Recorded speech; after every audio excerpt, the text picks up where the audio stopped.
At least 3 years na ang negosyo mo. Ikatlo, may need ka for equipment upgrading. Tandaan na ang perang iyong matatanggap ay para lamang sa pambili ng machines or equipment na kailangan sa iyong produksyon.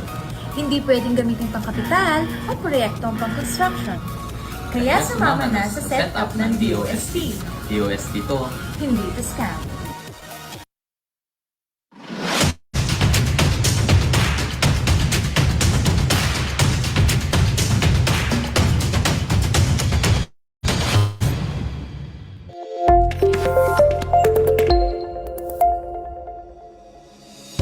It has been said that the small businesses sector is the glue that holds the Philippine economy together. But in 2002, it was found out that the magical glue that binds businesses to success is the effective use of science and technology. And what is magic than just science at work? 19 years ago, DOST gave birth to the Small Enterprise Technology Upgrading Program. From then on, setups serve as the missing link between DOST and the MSMEs.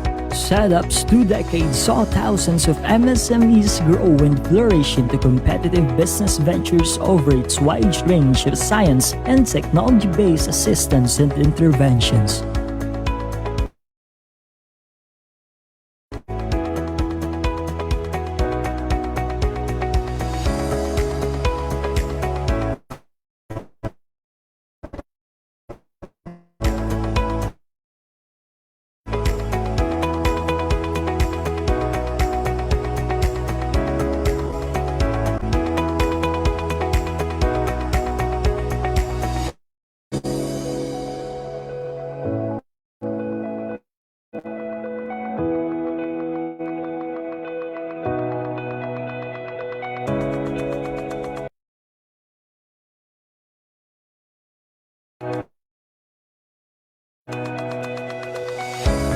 This package of interventions has continued to improve MSME's existing products, services, and operations, which resulted to increased productivity and S.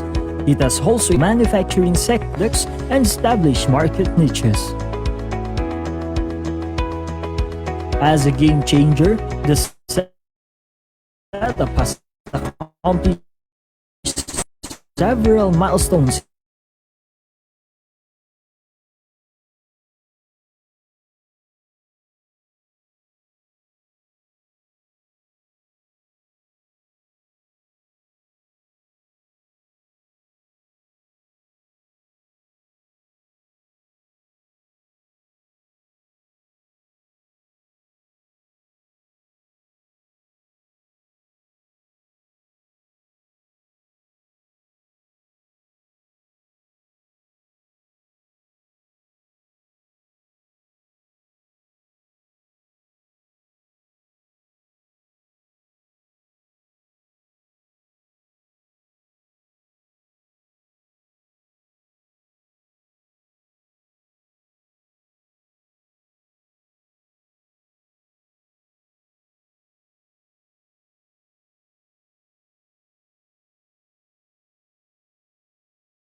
setup. And now, this is aming phase 2.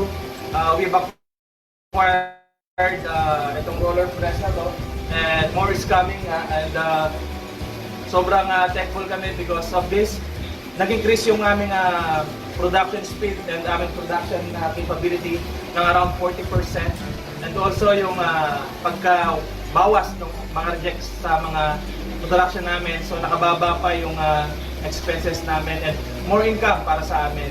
So sa lahat po ng mga gusto or nag-i-start sa business na eligible, I suggest and I encourage you guys na mag-apply kayo sa DOST near you and kausapin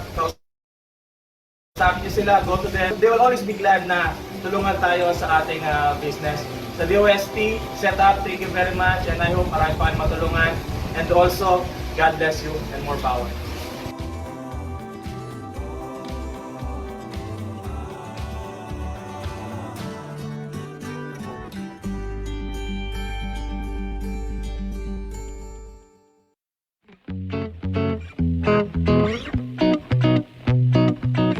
Hello po, ako po si Connie Villena from TCX Digital Philippines. Naka-update po ng machine sa DOST. Papasalamat po ako sa DOST at ako'y naaprubahan. Magandang tulong po sa amin to para hindi na po kami ibang gagawin namin. Hindi po yung mga gaya kong may business na mag-apply sa DOST. Malaking tulong po sa mga nagbi-business kagaya ko. Maraming salamat po sa DOST.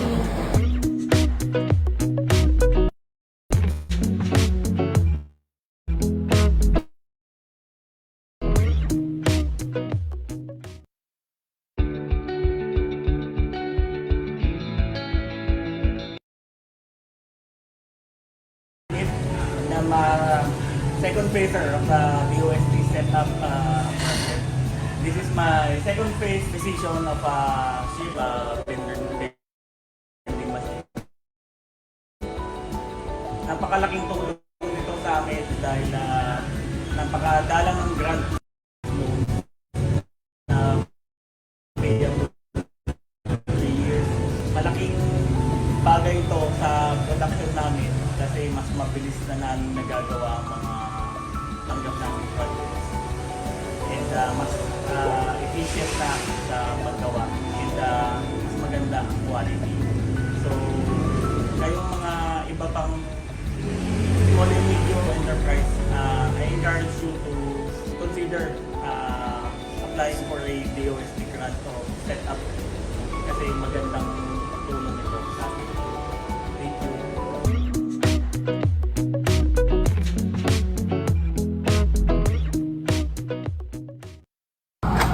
Yun? 3 milyon? 3 milyon? Tama! 3 milyon! Hello, talok business owners! Alam niyo ba na aabot hanggang 3 milyon ang pwede mong matanggap mula sa programa ng DOST na setup? Kaya ang negosyo mong ganito, magkakaroon na ng mga machines or equipment na ganito. Take note, no processing fees, no interest, no collateral with 6 months grace period, at pwede mo itong bayaran sa loob pa ng 3 taon. So, paano mag-apply? Una, dapat legal ang business. Ikalawa, dapat at least 3 years na ang negosyo mo. Ikatlo, may need ka for equipment upgrading. Tandaan na ang perang iyong matatanggap ay para lamang sa pambili ng machines or equipment na kailangan sa iyong produksyon. Hindi pwedeng gamitin pang kapital o proyektong pang construction. Kaya sumama na sa setup ng DOST. DOST to, Hindi ito scam.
1.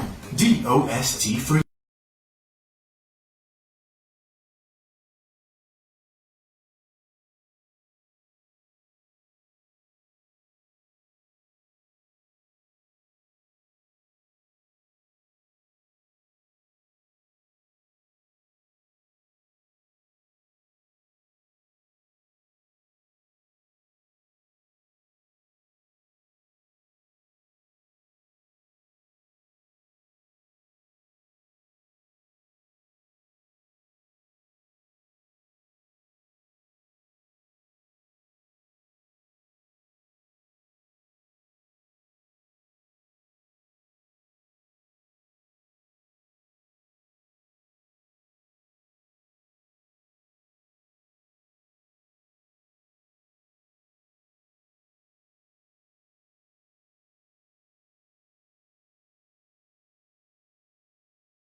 Good afternoon, everyone. Please stand by and we are going to start in few minutes. Thank you.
So again, good afternoon, everyone. So please stand by. We are going to start in a few minutes. And for those who are not registered yet, please scan the QR code on your screen or use the link bit.ly/techtips008. Thank you.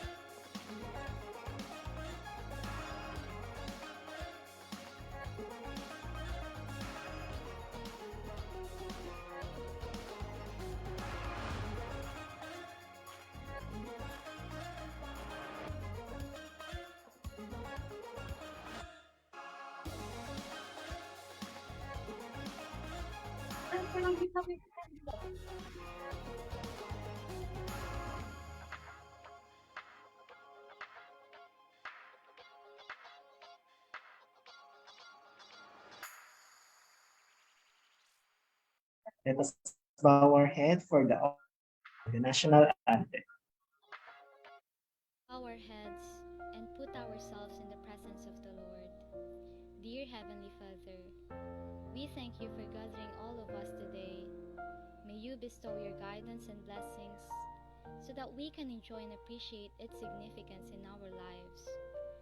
Bless everyone who are present here today, that each one of us may be able to share our knowledge, understanding, and wisdom for your glory and honor. May the various activities related to this event be a success through your intervention. We all ask of this in the mighty name of Jesus. Amen.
Pambansang awit ng Pilipinas.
To our guests from DOST agencies and regional offices, national agencies, local government units, universities, and public schools who are present for today's activity, good afternoon.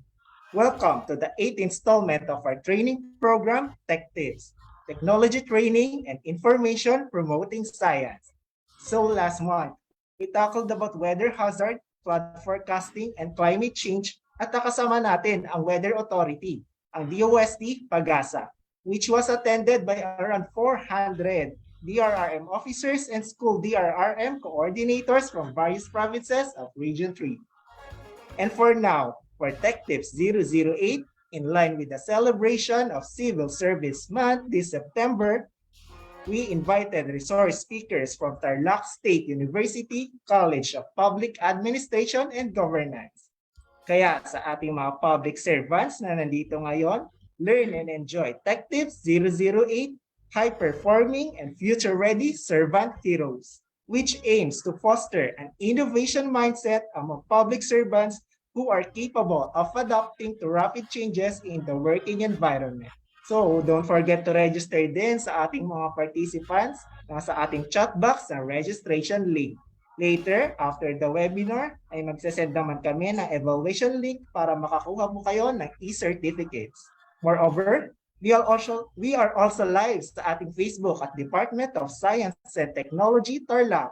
So sa mga hindi po ma-accommodate sa ating Zoom, you can catch us sa ating Facebook. So now, to formally start our webinar, may I call on the mind behind the Tech Tips training segment, the smart and gorgeous Provincial Director of PSTO Tarlac, Ms. Karen Y. Danyes.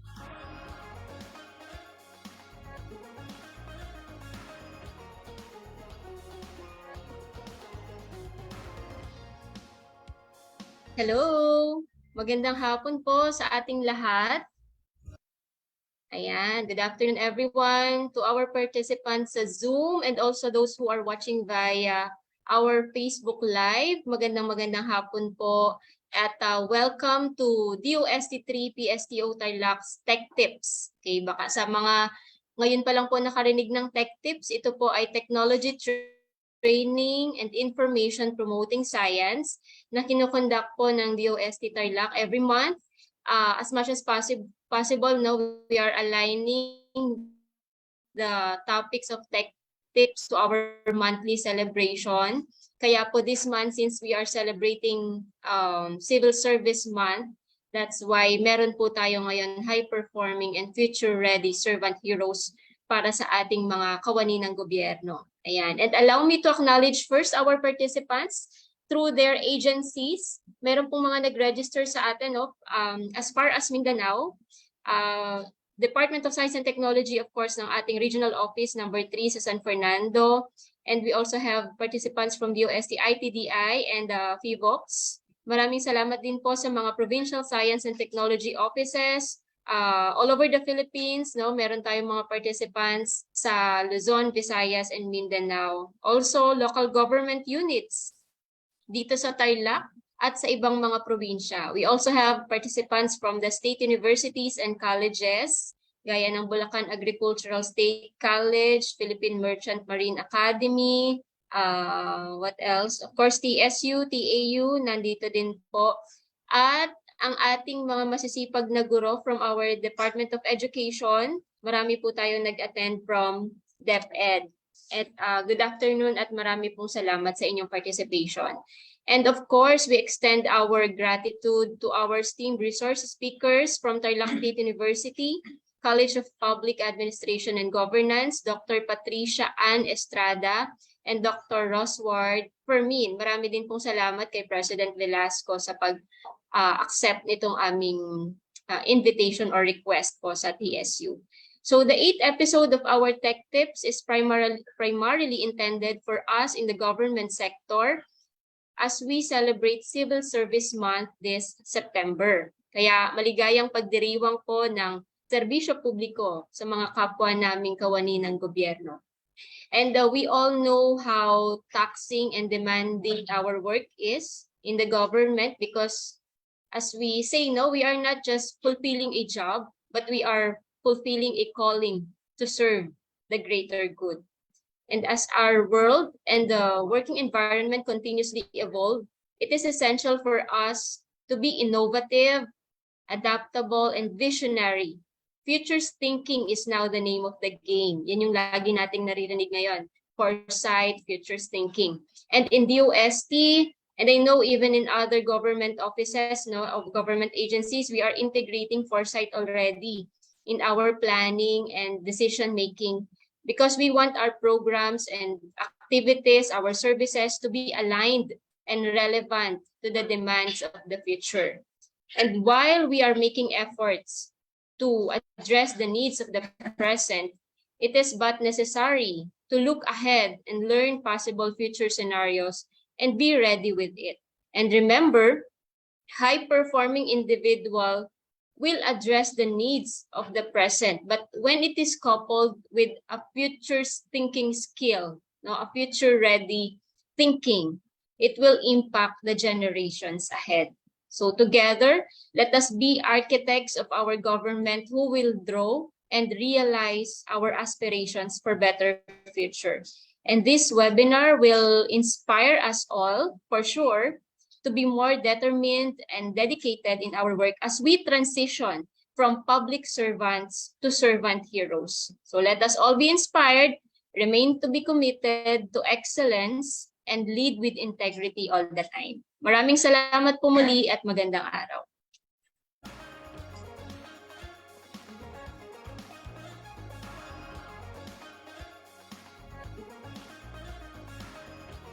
So ayan, thank you so much po Ma'am Kay and congratulations of course, and we are hoping for more tech tips.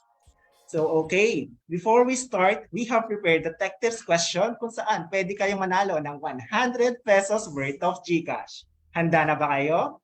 So simple lang po ang ating mechanics, paunahan lang ng pag-type ng sagot sa ating chat box. So ready na bang lahat? So here is our tech tips question number 1. Kung ang Civil Service Commission ay naitatag noong September 19, 1900, ikailang anibersaryo ang pinagdiriwang natin ngayong taon. So, sagot na po tayo. Let's go!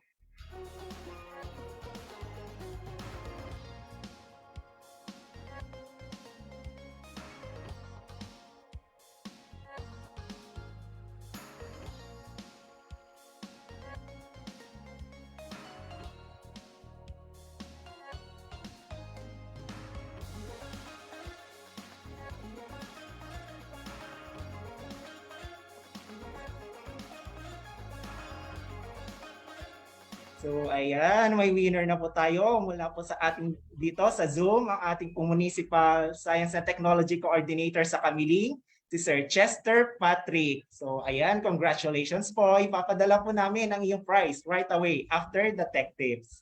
So yes po, no, the Philippine Civil Service was established on September 19, 1900 by virtue of Public Law Number 5 or an act for the establishment and maintenance of an efficient and honest civil service in the Philippine Island. So we are now celebrating the 123rd anniversary of the Philippine Civil Service with a 10-year overarching theme, transforming public service in the next decade, honing agile and future-ready servant heroes. So, ayan, ready na po ba tayo sa ating mga discussions? So before we start po, pwede po ba tayong magkaroon muna ng photo op? Pa-open, pasuyo na lang po, pa-open na ating mga cameras.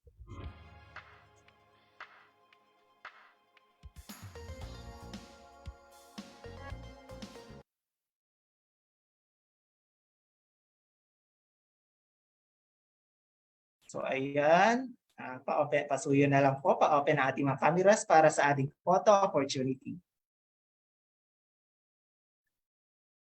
So here we go. First slide po. 1, 2, 3. Smile.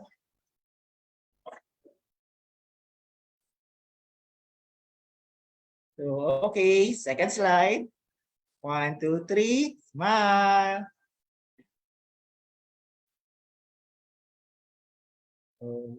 Okay. So here we go. So just a reminder lang po ulit sa mga hindi pa nakapag-register, kindly click the link lang po sa ating chat box.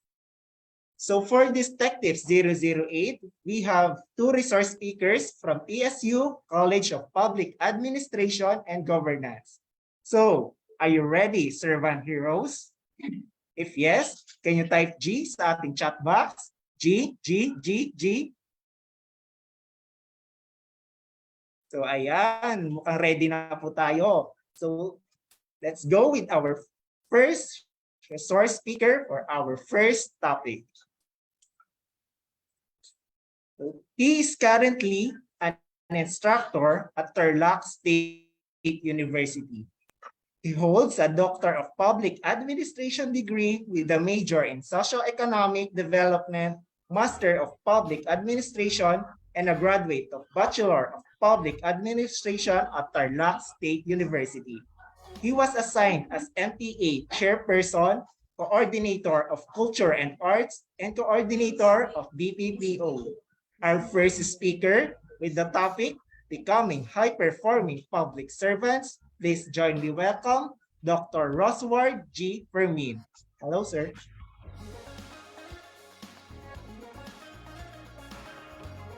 Hello, so good morning, and thank you, sir. So, allow me to present my presentation.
Okay, sir. Visible na po ba yung screen natin? Yes po, sir, visible. Okay, so by the way, and I'd like to greet a good afternoon to all the participants. So we have the different region, you know, the DOST and PSTO, and the different LGUs and the DepEd. And of course, by the way, again, I'm Dr. Roswalji Fermin from TSU, and I've been tasked to deliver and to share the path to becoming a high-performing public servant with you. So,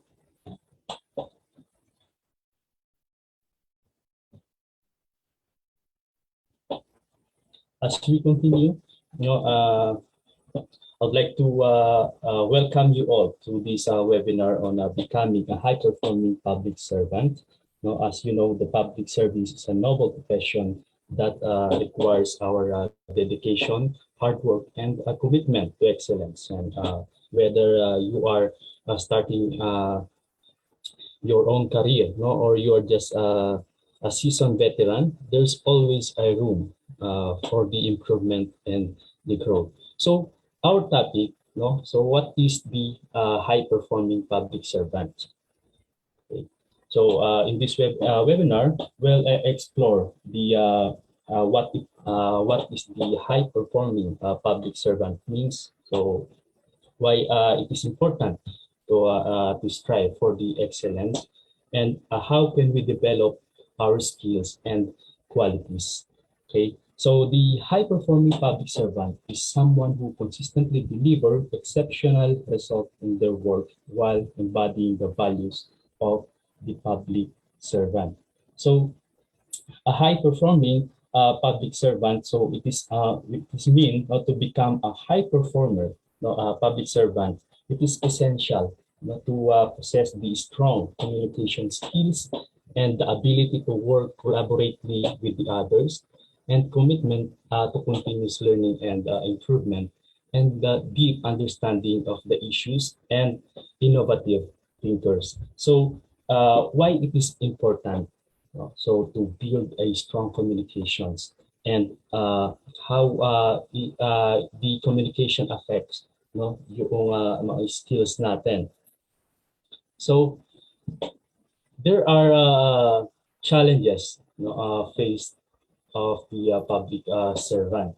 So we have the limited resources, okay, and the bureaucratic and political pressures. So as of now, no, some of the public servants faced the limited resources and the too bureaucratic based on the observation, no, and these challenges can have a significant impact on the delivery of the public service, and sometimes it make it difficult, no, for the public service to meet the needs and their of their constituent. No, it is because of the challenges facing, no, yung mga public servant natin. So we have example here, no, for the limited resources, it can make difficult to provide the high quality services to everyone. So as we can see po, no, if we have the different programs sometimes, no, and nagkakaroon tayo ng problem sa resources, hindi po napopondohan. And another, no, the bureaucratic, the process can slow down the decision making, no, this because too bureaucratic, no, yung and then another, no, the political pressure, so can sometimes lead to decisions that are not in the best interest of the public. So those are the three, you know, example, the challenges, the facings of the public servant. So in this developing leadership skills, no, how can we, no, develop our leadership skills? And I know, no, every one of us, we have the different skills. So the only problem, no, on how can we go with the leadership skills, no, and paano po natin may papakita yung mga kakayahan natin, no? So leadership skills, it is really essential for the public servant, no, who want to make a positive impact in their communities. No, as a leader, no, you have the power to inspire and motivate the others to their work and common goals. No, and we need to create excellence and innovation within our organization. So kinakailangan paano kaya natin, no, mailalabas yung leadership skills as an individual, and we need to innovate things. Hindi na yung nagiging normal, no, na ginagawa natin trabaho, then kung ano yung assigned job, no, and then after that yun na. No, kinakailangan meron pa tayong something na we need to develop, no, in ourselves. So number one, we need to start identifying your strength and weaknesses. Okay, so by seeking out the opportunities and to learn and to grow. So sometimes we need to see, no, the weaknesses with in making the some of the feedback, no, by the others. So nalalaman natin sa offices natin, no, like for example in our office, no, so ina-apply ko ano yung mga nakikita ko pang kulang, and then at the same time, no, work out yun, and then wala naman po kasing perfect na kaagad, no, in the organization. So it is normal na nagkakamali tayo in the organization, no, na yung mga leadership styles natin sometimes hindi natin alam, no. Some of the people, they accept that na okay, and then some of the people na it's not okay. So we need to know your strength and weaknesses. So let us focus on the weaknesses and the feedback from the others.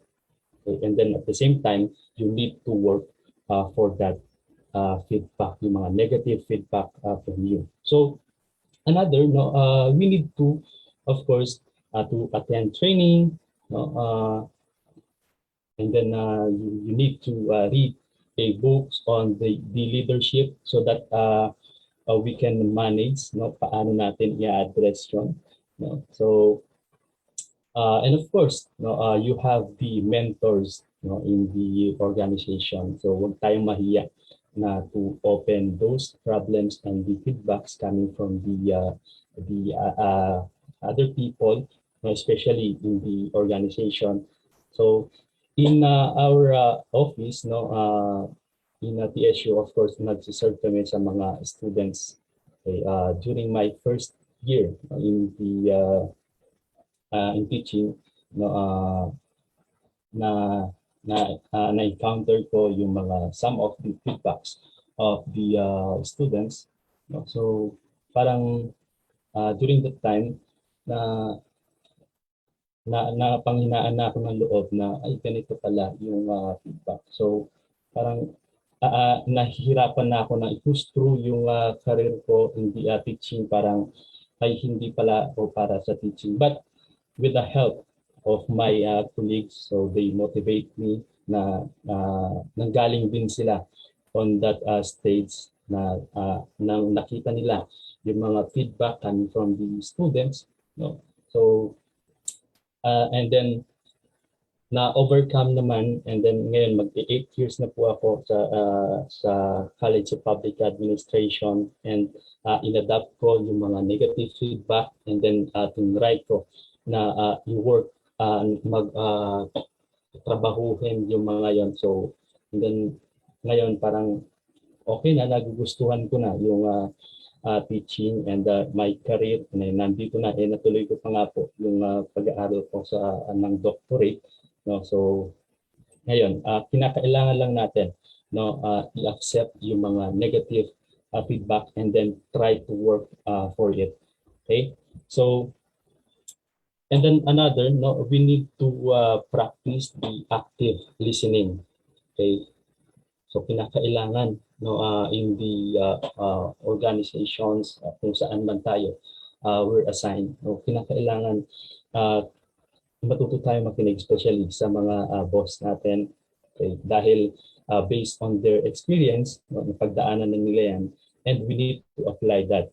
Okay, and of course the effective communication and the problem solving, it will be you need to willing, no, na willing ka to accept the risk, and then you need to learn from the failure, no? So remember that the leadership is the not being about perfect. Okay, so leadership is not about being perfect. It is about being willing to learn and grow and inspire others to do the same. Okay, so magiging story na lang yan, no? Yung mga negative feedback na nakuha nyo from the other people, and show them that you can, and magsisilbing isang motivation ka sa mga tao na mga yan. Okay, so as we continue, we have the effective communications. Okay, so the effective communication is a critical skills, no, for the public servant. It involves being able to convey information clearly and concisely. So while also listening active to others. So example, using the language and example that are relevant, their interest and concern. So in this, no, kinakailangan for the language that we use, no, sometimes it can hurt the other people, no, especially maybe it is joke for you, no, but yung mga receiver natin, no, parang iba yung dating niya. So we need to watch our words, no. So the communication breakdowns, no, sometimes of the misunderstanding, no, can occur, the leaving the mistakes and even the conflict, to communicate more effectively. So it is important to be clear about your message, no? So using the simple language, no, and ask a question to ensure that you understand what others are saying. Okay, so it is important to be aware on especially the nonverbal, the nonverbal cues, so such as the body language and tone of voice, which is convey the meaning beyond the word. So in addition, so these are the basic skills. There are several tips that can help the public servant to communicate more effectively with the stakeholders. So to your stakeholders, to your colleagues, and the public, and also to the public. For example, so it is important to tailor your message to your audience, using the language and examples that are relevant to their interest and concern. It is also important to be proactive and seeking a feedback. So, again, example natin kanina, so we need to seek the feedback on it is good to deliver this message. So communicating with the others who may also have the insights or perspective that they haven't considered. So finally, now it is important to be open to learning and improving your communication skills over time. So recognize that effective communication is an ongoing process of growth and development. So it is really important to work on it, the effective communications.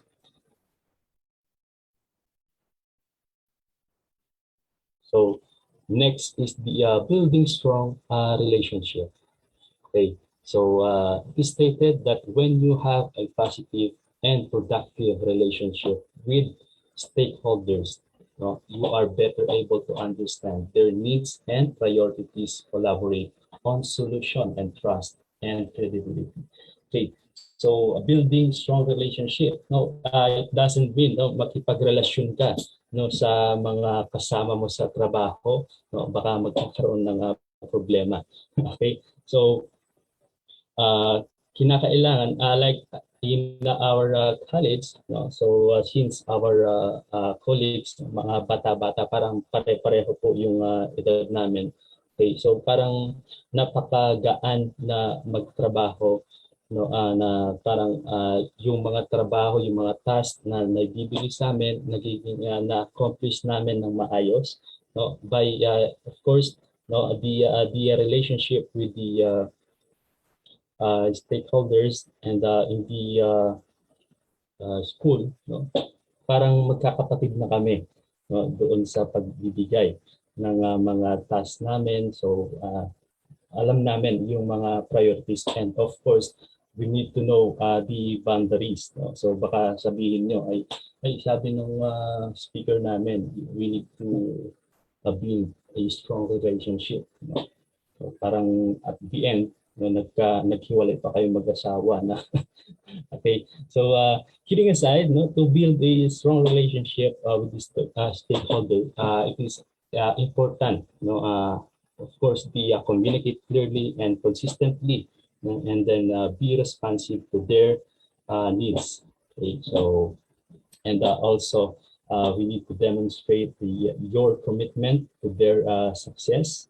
You can also create the opportunities for meaningful engagement, such as the stakeholders meeting or the focus group, and to get feedback and input on your work. So kinakailangan sabihan din natin, so tayo mahiya on to our colleagues. So sometimes hindi na pala okay yung pakikitungo niya, the other colleagues.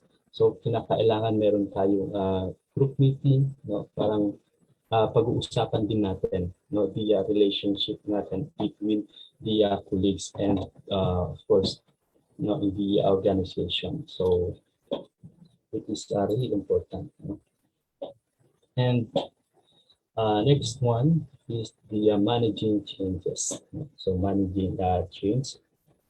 So it involves the stakeholders early on in the change process, and communicate clearly and transparently anticipate the potential challenges and plan and celebrate success along the way. So the managing changes in the public service can uh, be a daunting task. No? So it is a thing that involves the navigating complex bureaucratic structure.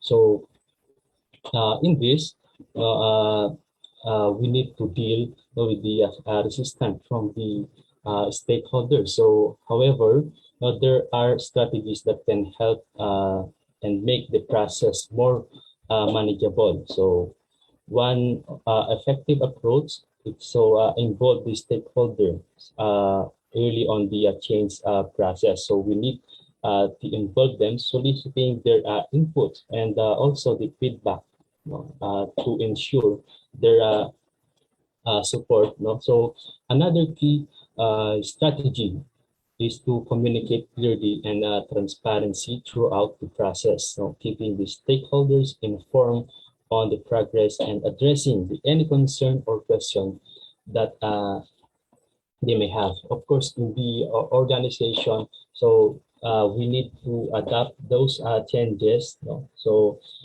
in addition to that, no, those the strategies. No, it is important to anticipate the potential challenges, no, and plan accordingly. Like for example, if the change involve the reallocating the resources or restructuring the teams, no, it is important to have the contingency plan in place to minimize the disruption and ensure the continuity of the services. So finally, it is important to celebrate the success along the way, and recognizing and rewarding the individuals and teams for their contribution to the effort. So it is really important, of course, to celebrate the success in the organization. So hindi yung nakagawa on the rewards, kinakailangan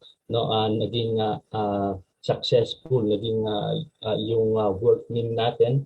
No? So kinakailangan natin ng simple rewards sa mga colleagues natin. Then ma-appreciate nila. And then at the same time, to motivate them, of course, to participate pa sa mga susunod na mga tasks na gagawin. Okay, so, and our next is the innovation in public service. So the innovation in public service is very important. No, it is the lifeblood of the progress. No, and our this is the more true than in public service. So as a public servant, we have a duty constantly seek a new, better way of delivering the services to our community. So the different LGUs and of course the institution adapting the new technology, the innovation, like for example, in our university, so which is one of the priorities, the innovations, and the technology. So the innovative public service delivery is the use of the new technology to improve the access to the government services. So like for example, in our institution, we are using some of the technology in delivering the services to the students. So meron tayong since nag-online po kami ngayon, so the MS Teams yung ginagamit namin through the services para mapagsilbihan yung mga students namin. And then at the same time, some of the technology that we use in our university is yung meron na po kami mga DMS or the system that if we have some announcement and then mga memorandum, each offices, so since meron po tayong 3 campuses dito sa Tarlac City, we have the main campus, Lucinda, and then the San Isidro campus. So sometimes dati parang pahirapan, no, to deliver, of course, yung mga letter o yung mga memo. So with the help of the new technologies, yung mga memos, memorandum, so i-post lang po doon na being installed sa mga offices po. And then it is easily to access, no, mas makikita nila ng mga offices kung may mga memo na mas mabilis, so by using that new technologies. So that is the importance, no, and the adoption, no, the innovation of the technologies, no, is really important to our offices. So this not only the use of the smartphones, no, like for example now, no, to pay taxes, no, and to renew licenses, no, even the vote on the election ngayon, no, so parang nagkakaroon na ng mga technologies, no, na mas mapapadali, no, yung mga interaction with the government services, but also using the innovative technology, no, can also lessen, no, the bureaucracy and save time and also the money. So the innovation of the public service, no, it is include, no, the use of the data analytics, so to identify the areas for the improvement and the implementation of the flexible work arrangement to attract and retain the top talent, no, and then the adoption of the new management, no, it is the practice to improve the efficiency and effectiveness. Okay. So the next one is the collaboration and partnership. Okay, so this stated that the collaboration and partnership are the critical components of the successful public service delivery. So by working together, the different organizations can combine their resources and expertise, so to achieve shared goals that benefits the community as a whole. So like for example po yung mga seminars natin, and then kinakailangan, no, the collaboration and the partnership, no, if we are achieving, no, a goal, no, so napakahalaga ng partnership and collaboration with the other organization, either non-profit organization, no, it is to provide, no, yung mga, like for example, yung mga non-profit organization. So this collaboration, no, allows the government, no, to the non-profits and in the social services. So the collaboration and partnership consoles also help the public servant to overcome the challenges that would be difficult to address alone, no? So some of the government agencies natin, like for example, in this institution kami, no, some of the government agencies po nag-tie up sila, especially doon sa mga research, no? So these the assistance, it is really important. Like for example, in the LGUs, no, so during the national disaster, no, and then the emergency responders from the different agencies must work together, no. So kailangan yung collaboration with the other local government unit, no. So the local government, no, makikipag partnership sila, no, and then at the same time they need to provide, no, yung mga relief efforts. So by pooling their resources and expertise, no, they can more effectively respond, like for example doon sa mga disaster, no. And in addition, no, the collaboration and the partnership can help to build trust and goodwill between the different organizations, which can be lead, no, the stronger relationship and more effective service delivery over time. So, and the next one, it is the ethics and integrity. Okay. So to resolve these dilemmas, in the public servant must adhere the strict code of ethics. So as all we know, the code of ethics and act with the integrity at all times. So they must also seek the guidance from the superiors and or ethic advisors, when faced the difficult decision. So by this, the ethics and integrity, we need to uphold the high ethical standards. The public servants can remain the trust of the public, and to ensure that they are serving the best interest in the society.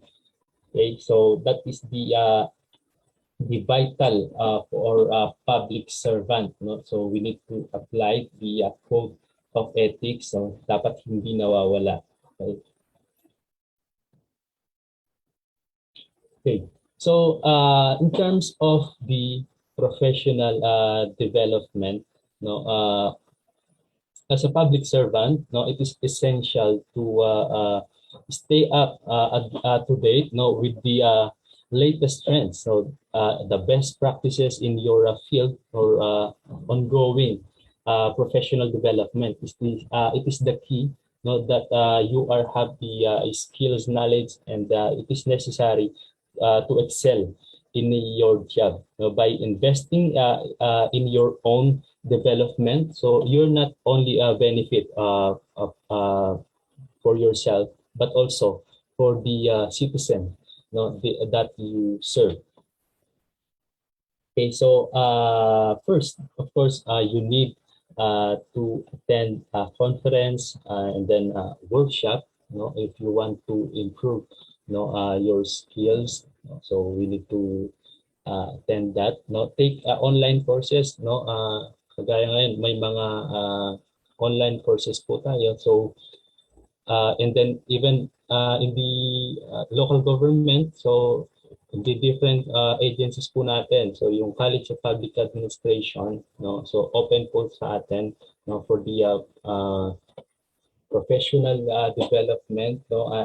I want to grab this opportunity to promote. So pwede po kayong mag-enroll sa College of Public Administration. Yung mga meron po tayong Masters of Public Administration and Doctors of Public Administration. So kung gusto po natin ituloy yung pag-aaral po natin, and of course magagamit po natin yon for the some of the promotions. So online po yung sa ngayon yung klase sa college natin. Yan. So kung may mga question po kayo regarding that, pwede po tayong mag-enroll sa aming college. Okay? And another, the professional development, so read the industry publication, so and participate in the mentoring program. Okay, so next.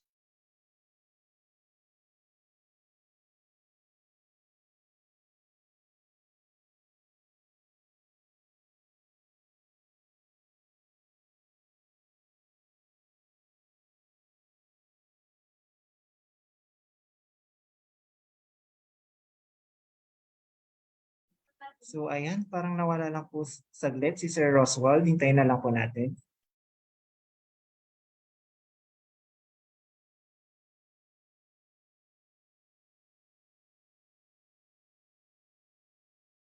So kung may mga questions na po tayo dyan, maaari na po nating i-chat dito sa ating chat box. Thank you.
So ayun, hello po. Nawalan lang daw po ng power kila Dr. Roswell Fermin. So, wait na lang po natin siya.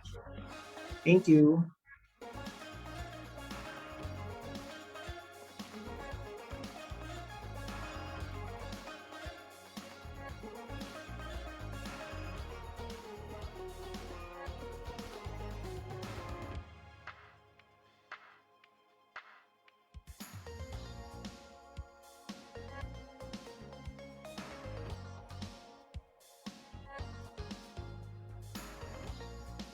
So ayan, nandito na po Yes. si Sir Roswell. Ayan, so sorry po, nagkaroon ng power interruption. Sige po sir, okay. Okay, so let us continue na lang po the discussion. So where are we now?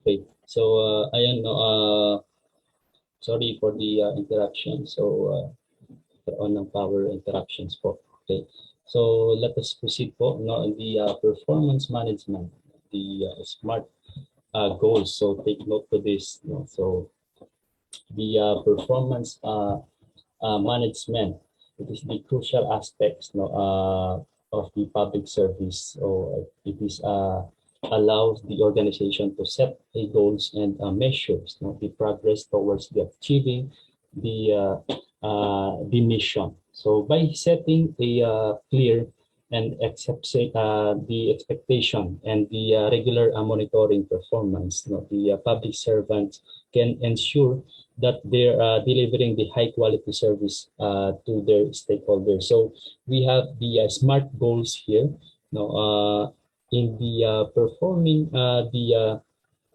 for the performance management. So take note to the SMART goal. So number one, for the letter S, so be specific, no, on the performance, no, and in the goals that you want to achieve, and another is a letter M is measurable. Okay, so and another is letter A, no, it is achievable. No, if we can achieve on that, be possible, no, na when you are setting a goal, no, so make sure na kinakailangan ma-achieve natin, like we are doing some of the IPCR, no, in our organization. So yung mga targets natin, no, na ginagawa, of course kinakailangan, no, kinakailangan ma-achieve natin. Like for example, naglagay ka ng 2 research, no, na kinakailangan ma-approve mo at the end of the year. So kinakailangan make sure na makakapag-provide ka, ma-achieve mo yun, no, yung dalawang research na yun. And at the same time, no, letter R, it is relevant, and T is the time bound. So the to effectively manage, no, the performance, no, so it is really important, no, to set the SMART goals. So tandaan po natin again the SMART goal, no, the specific, measurable, achievable, and relevant, and lastly the time bound. So regular check-in, no, the feedback, no, the sessions can also help to keep the employees on the track and motivated, no, to achieve their goal. So take note of that, no? So we need to remember the SMART goals. And next is the data-driven decision making. So the data-driven decision making is play, no, a crucial aspects of the public service. by using the data to inform the decision. The public servants can ensure that their action are effective and efficient. So we have example, a city government might use the data on the traffic patterns to optimize the timing of the traffic lights, so reducing congestion and improving the safety.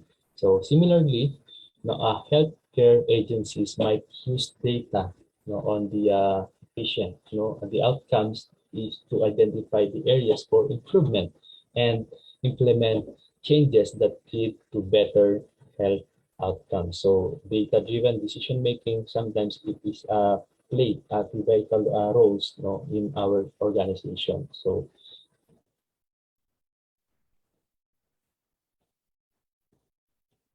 okay, so ito na po yung customer service. Okay, so meron po ba tayo na mga feedback form in our agencies, organization, or in our offices? So it is really important, listen to the feedback.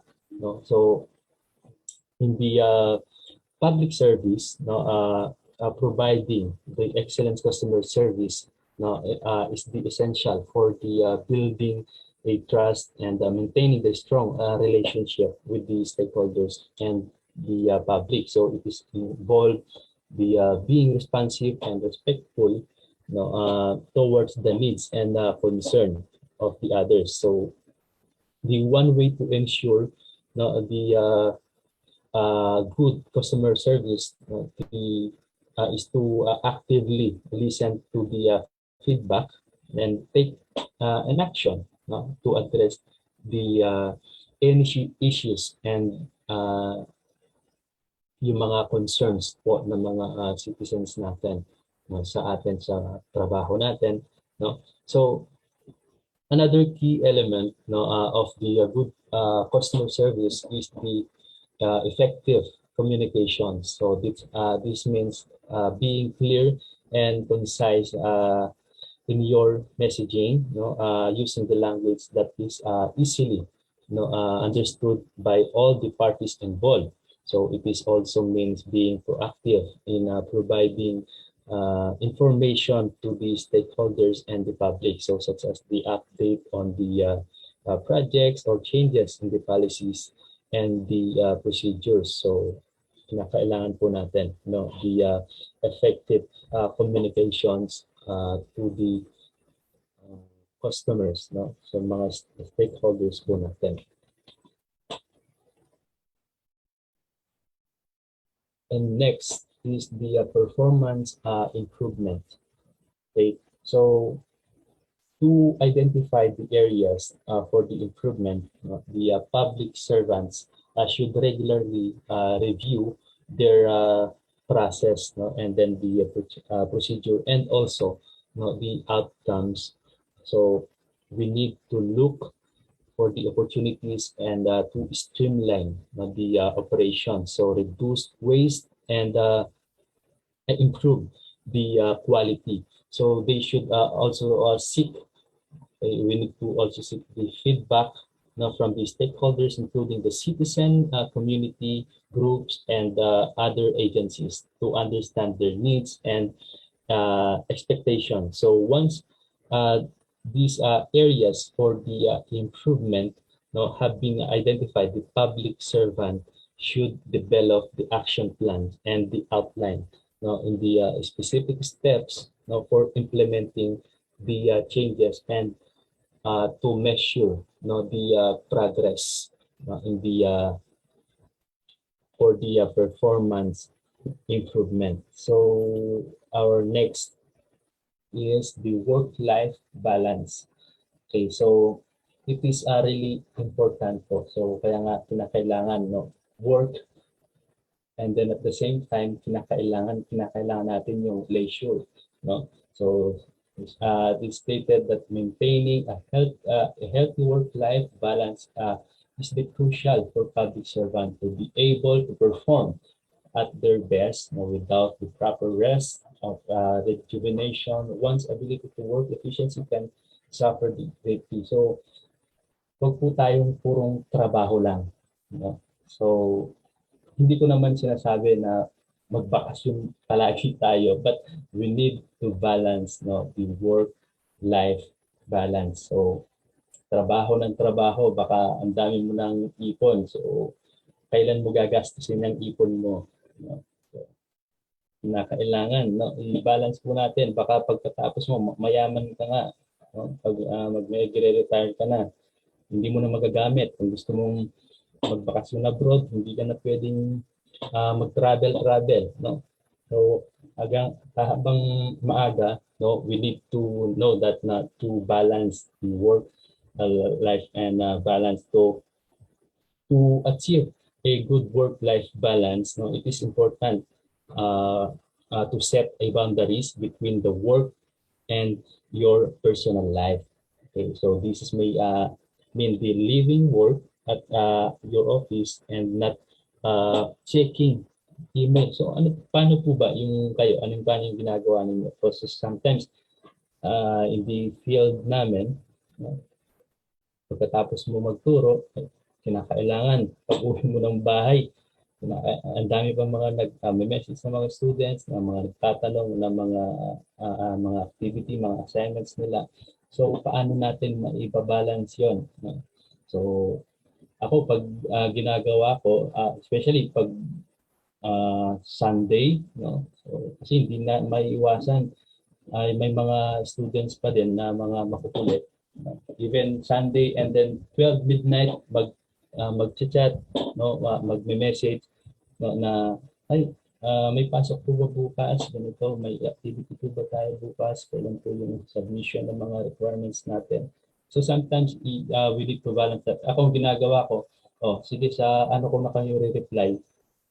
So during the office hours, no, during the office hours yung time namin. So para hindi ko na in-stress pag uwi mo, 'di ba, pinakailangan din, no, na hindi lang puro trabaho, no? So you need to set the time, for your family and loved ones, no?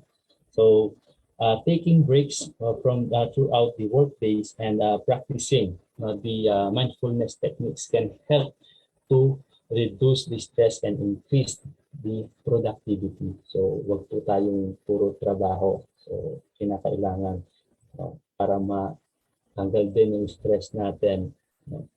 So we need to balance that.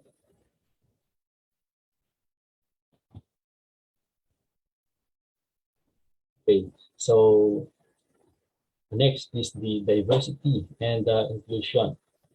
Okay, so it is stated that to create a more diverse and inclusive workplace, the public servant can implement a range and strategies such as the recruiting from a wider pool of candidates, providing training on unconscious bias, and establish employee resource groups.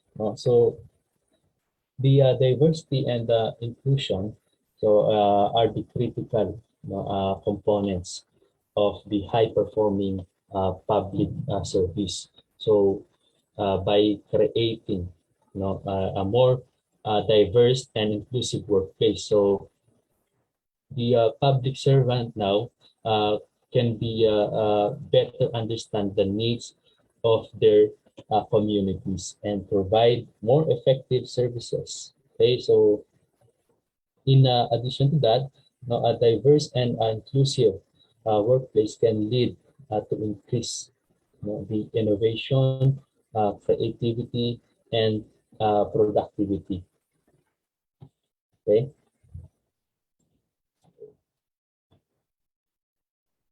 And now we have here the leadership in times of the crisis. So sabi diyan, leadership in times of the crisis is the critical for maintaining the public trust and effective confidence in government. So the effective crisis leadership requires a combination of strong communication skill, so decisive action, and the ability to remain calm under the pressure. So sometimes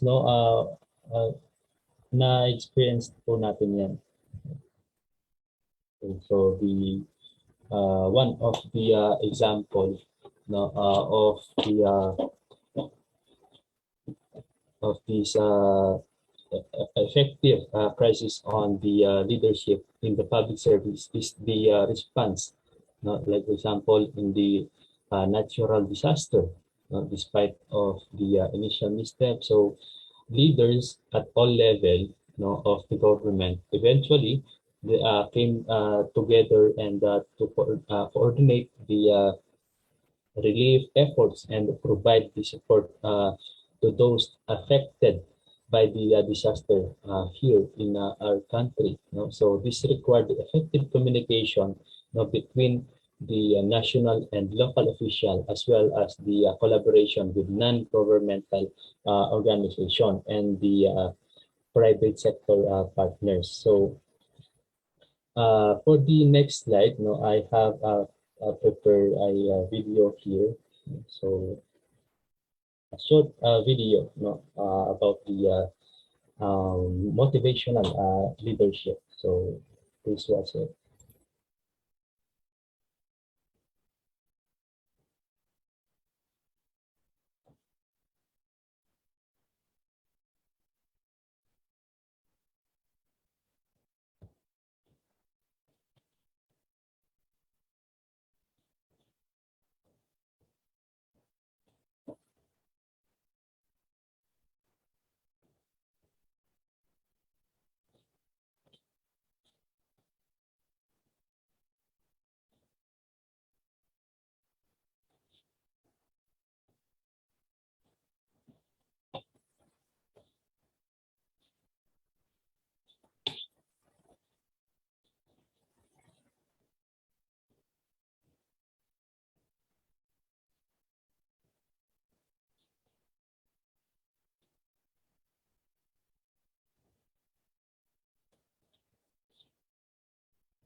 Okay, so to become a high-performing public servant, you must be committed and continuous learning and growth.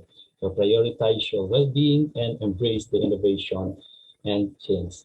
So together we can create a more effective and efficient and equitable public service to all. So these are the key takeaways tips. No? So the public service demands dedication and continuous improvement. A high-performing public servant excel while upholding the public service values. The benefit include the personal fulfillment, career advancement, and the societal impact. Challenge the limited resources can be overcome with innovation and collaboration. Leadership, effective communication, and ethics are essential qualities. So continuous learning, data-driven decision, and resilience are key to success. A healthy work-life balance and diversity enhance the public service. But the crisis leadership is vital for maintaining the trust and confidence, and strive for excellence to create an efficient and equitable public service.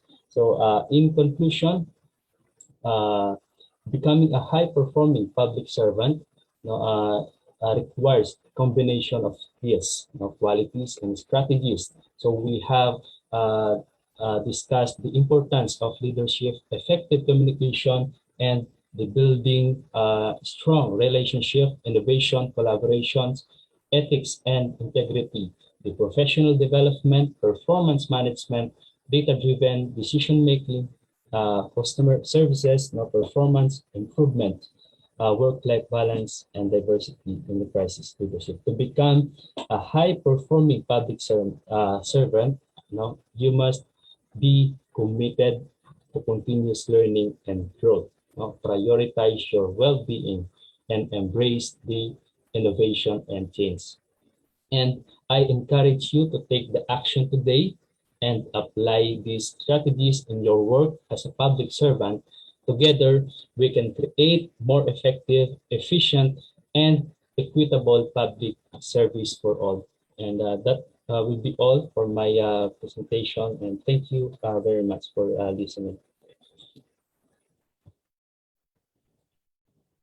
So, ayan. Wow. Thank you so much po, Sir Roswald Fermin, for that superb presentation. No?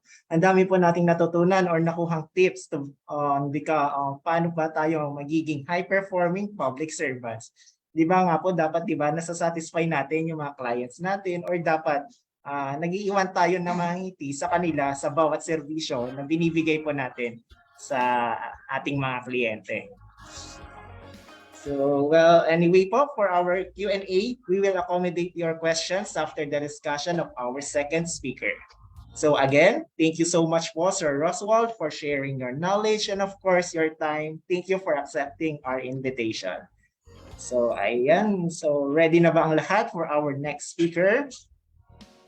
So, can you please type G again kung ready ka na? G, G, G, G.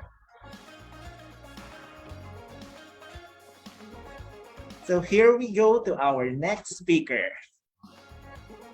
She holds a Doctor of Public Administration degree with a major in Socioeconomic Development from Tarlac State University. She is also a licensed professional teacher and currently she works as an instructor at Tarlac State University's College of Public Administration and Governance, where she serves as the research coordinator and an alternate member of the university's Research Ethics and Review Committee. Our next speaker with the topic Transforming into Future-Ready Servant Heroes. All ears to Dr. Patricia Ann D. Estrada. Hello, ma'am. Hello po. Wait lang po, ayusin ko lang. Good afternoon, everyone. So, good afternoon po. Ayan. Sige po, let me share my screen.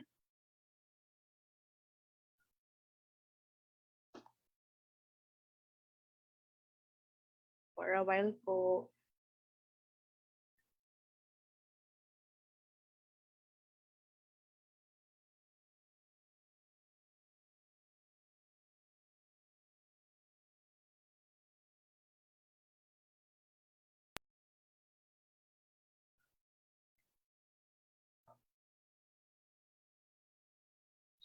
So, good afternoon, everyone. Actually po, yung ibang topic na na-discuss ni Sir Roswald, itatouch natin sila later on. So, I was tasked to discuss the transforming into future-ready servant heroes. So, more likely po, when I received this topic, I was kind of wondering what a future-ready servant hero is. So, naisip ko po yung sa pandemic. So, later on, as we go through our discussion, I will be providing you some tips or strategies in order for us to be a future-ready servant heroes. So, before we start po, I would like you, Ma'am Dayan po, will be providing a link, a Menti link po sa ating chat box para sa ating simple activity muna. So, I encourage everyone to participate. So, the link is available on the chat box po. Just click and write anything that best describe what a future-ready servant hero is. So, any word po that best describe a future servant leader is. Okay po? Share ko lang po yung ating Menti.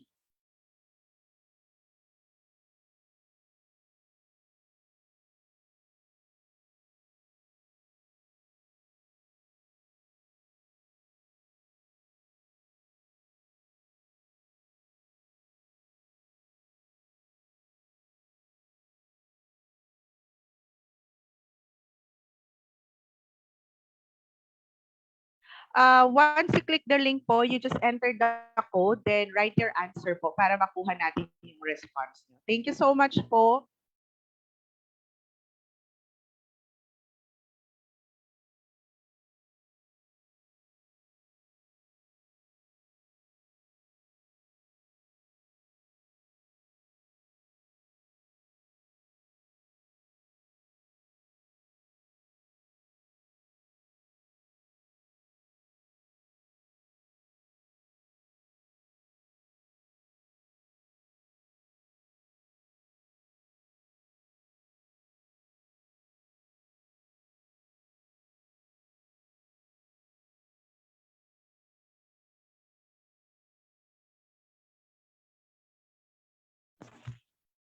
Okay po. So here are in our screen po the responses. So meron po tayo pinakamalaki, innovative. We have reliable, has foresight, then risk taker. So later on po, we'll touch on to that topic po. You can, yung mga nasa Zoom po, you may still answer the, or click onto the link para po maibigay din natin yung ating response. I hope everyone will participate po. Thank you so much.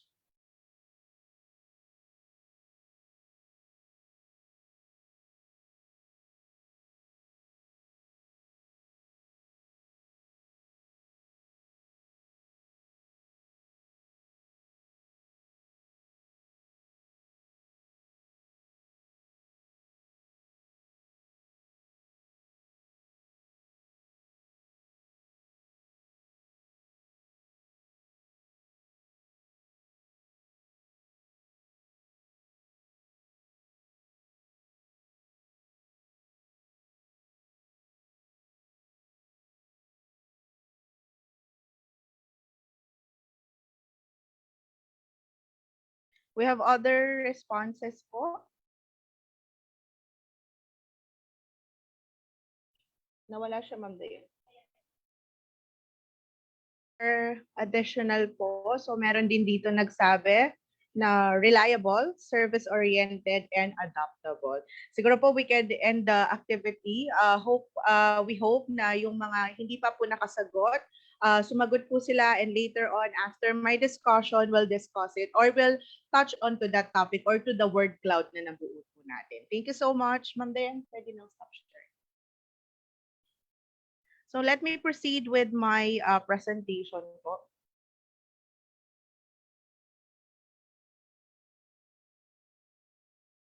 So before we proceed with our discussion regarding a future-ready servant heroes, I want you to watch this movie or a short video clip that I have found in the internet, which showcase how a servant hero should be. So later on po, I'll ask somebody to siguro 1 or 2 to make a comment on the video. Thank you so much po. Let's enjoy the video po.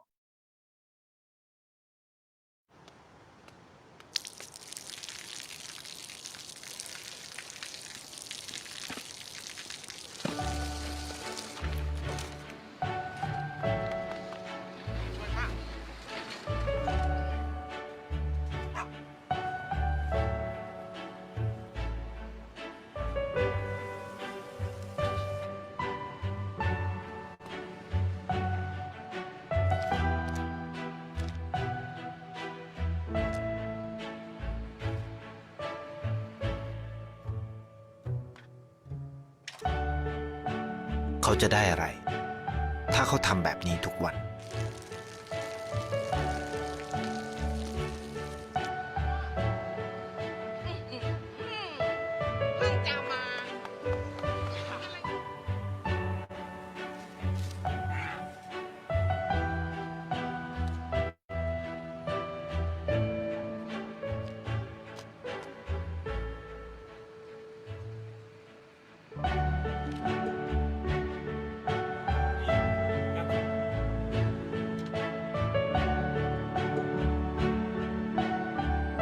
เขาจะไม่ได้อะไรเลย ไม่ได้รวยขึ้น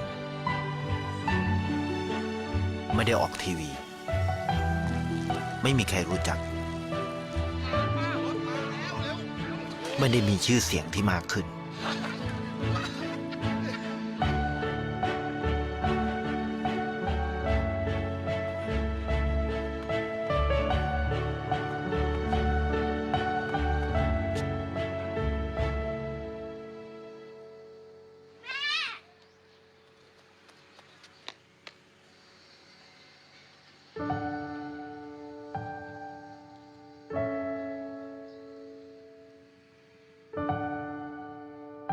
ราะสิ่งที่เขาได้ คือได้แค่ความรู้สึก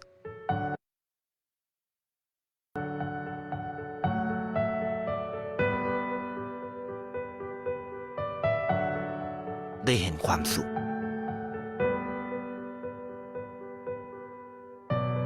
ได้เข้าใจ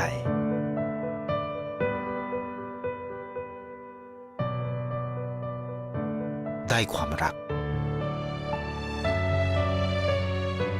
ได้ในสิ่งที่เงินซื้อไม่ได้ ได้โลกที่สวยงามกว่าเดิม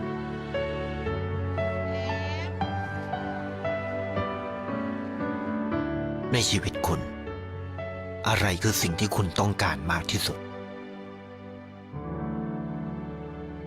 ไทยประกันชีวิต เชื่อในความ So, ayun po. So, that's a video which represent a future-ready servant hero. Anyone po who would like to share their insights or ideas or comments or parang kumbaga, ano ba, mga reactions on our video? Anyone po? Meron po ba? Sige po. Can I ask someone po ba? Si Miss Kyra? Is she around po? Just to make our discussion more interactive po. Ma'am Kyra? Wala po ata si ma'am. Or pwede po tayo mag-comment sa ating chat box for our reaction. Ayan, meron po pala dito. We have here, your little help can change a lot. Doing things that makes him happy. So thank you so much po sa ating mga nag-comment or nag-chat regarding their reaction. Be ready to sacrifice for others. Actually po, being a future-ready servant hero po, it doesn't mean na you need to have or you need to provide a lot of things or you need a lot of resources. A simple action po can make a big impact in the community. Gaya po nung nakita nating video a while ago, it shows na yung lalaking yon, sinasakripisyo niya yung pera niya, donating or giving dun sa bata para makapag-aral siya. Tapos ngayon, bigla, yung palang binibigay niyang yun yung naging reason para yung bata makapag-aral. So hindi po natin alam kung ano yung mga bagay na ginagawa natin na pwedeng magkaroon ng pagbabago sa ating komunidad o sa ating bansa. Malaki man yan o maliit, kailangan nating i-appreciate yon or kailangan natin tignan yon in a positive way. So hindi man ngayon magbabago, pero in the latter may pagbabago. So that is a future-ready servant hero po.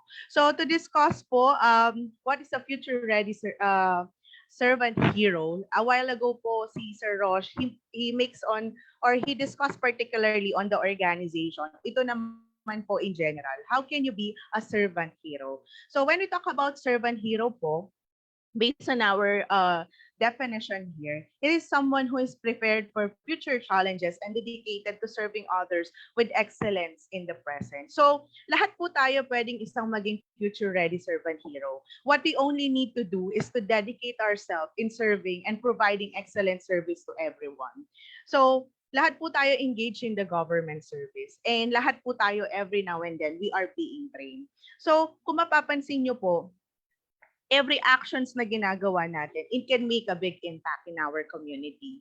So during the COVID-19 pandemic, just to touch the COVID-19 pandemic, we have a lot of heroes to honor. Madami po ang nagbigay ng tulong, sinakripisyo yung buhay nila to help us to make sure na tayo ay safe tayo. So those are individuals who are considered future-ready servant heroes. So ano nga ba yung mga qualities in order for you to be a servant heroes?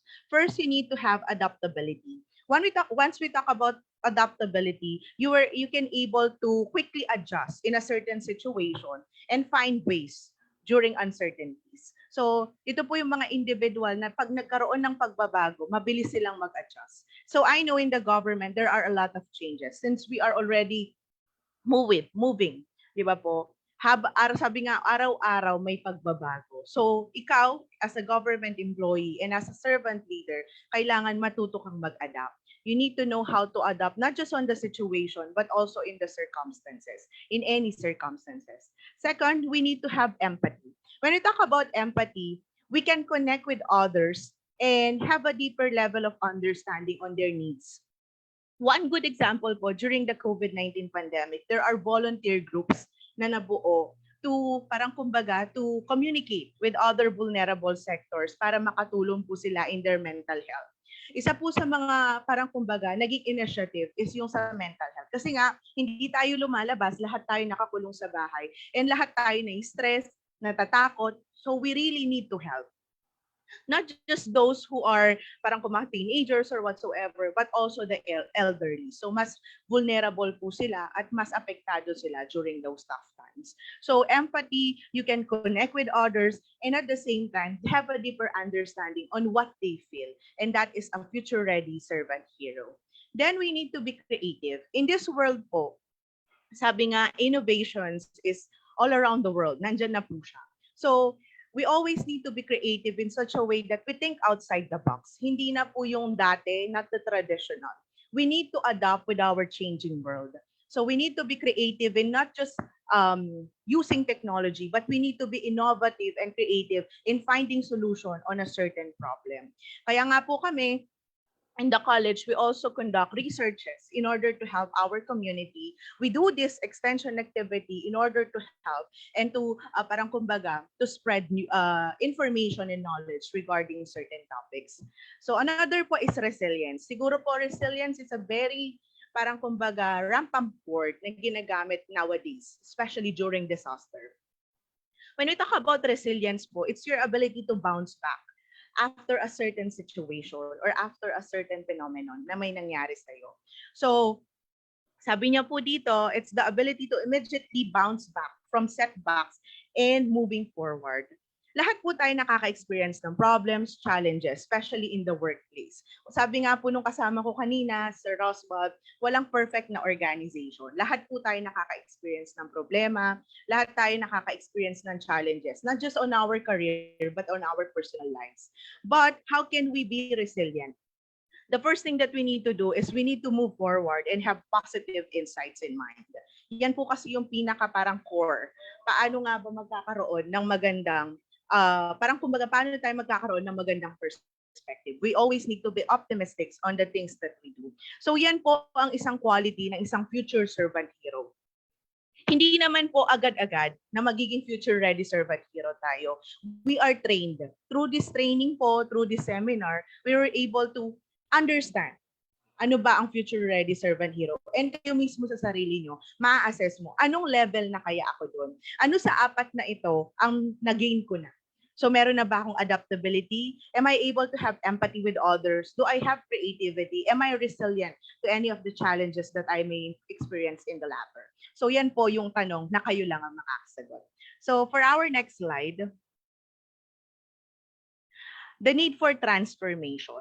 Actually po, the reality is, when we talk about transformation, marami yung natatakot when we talk about transformation.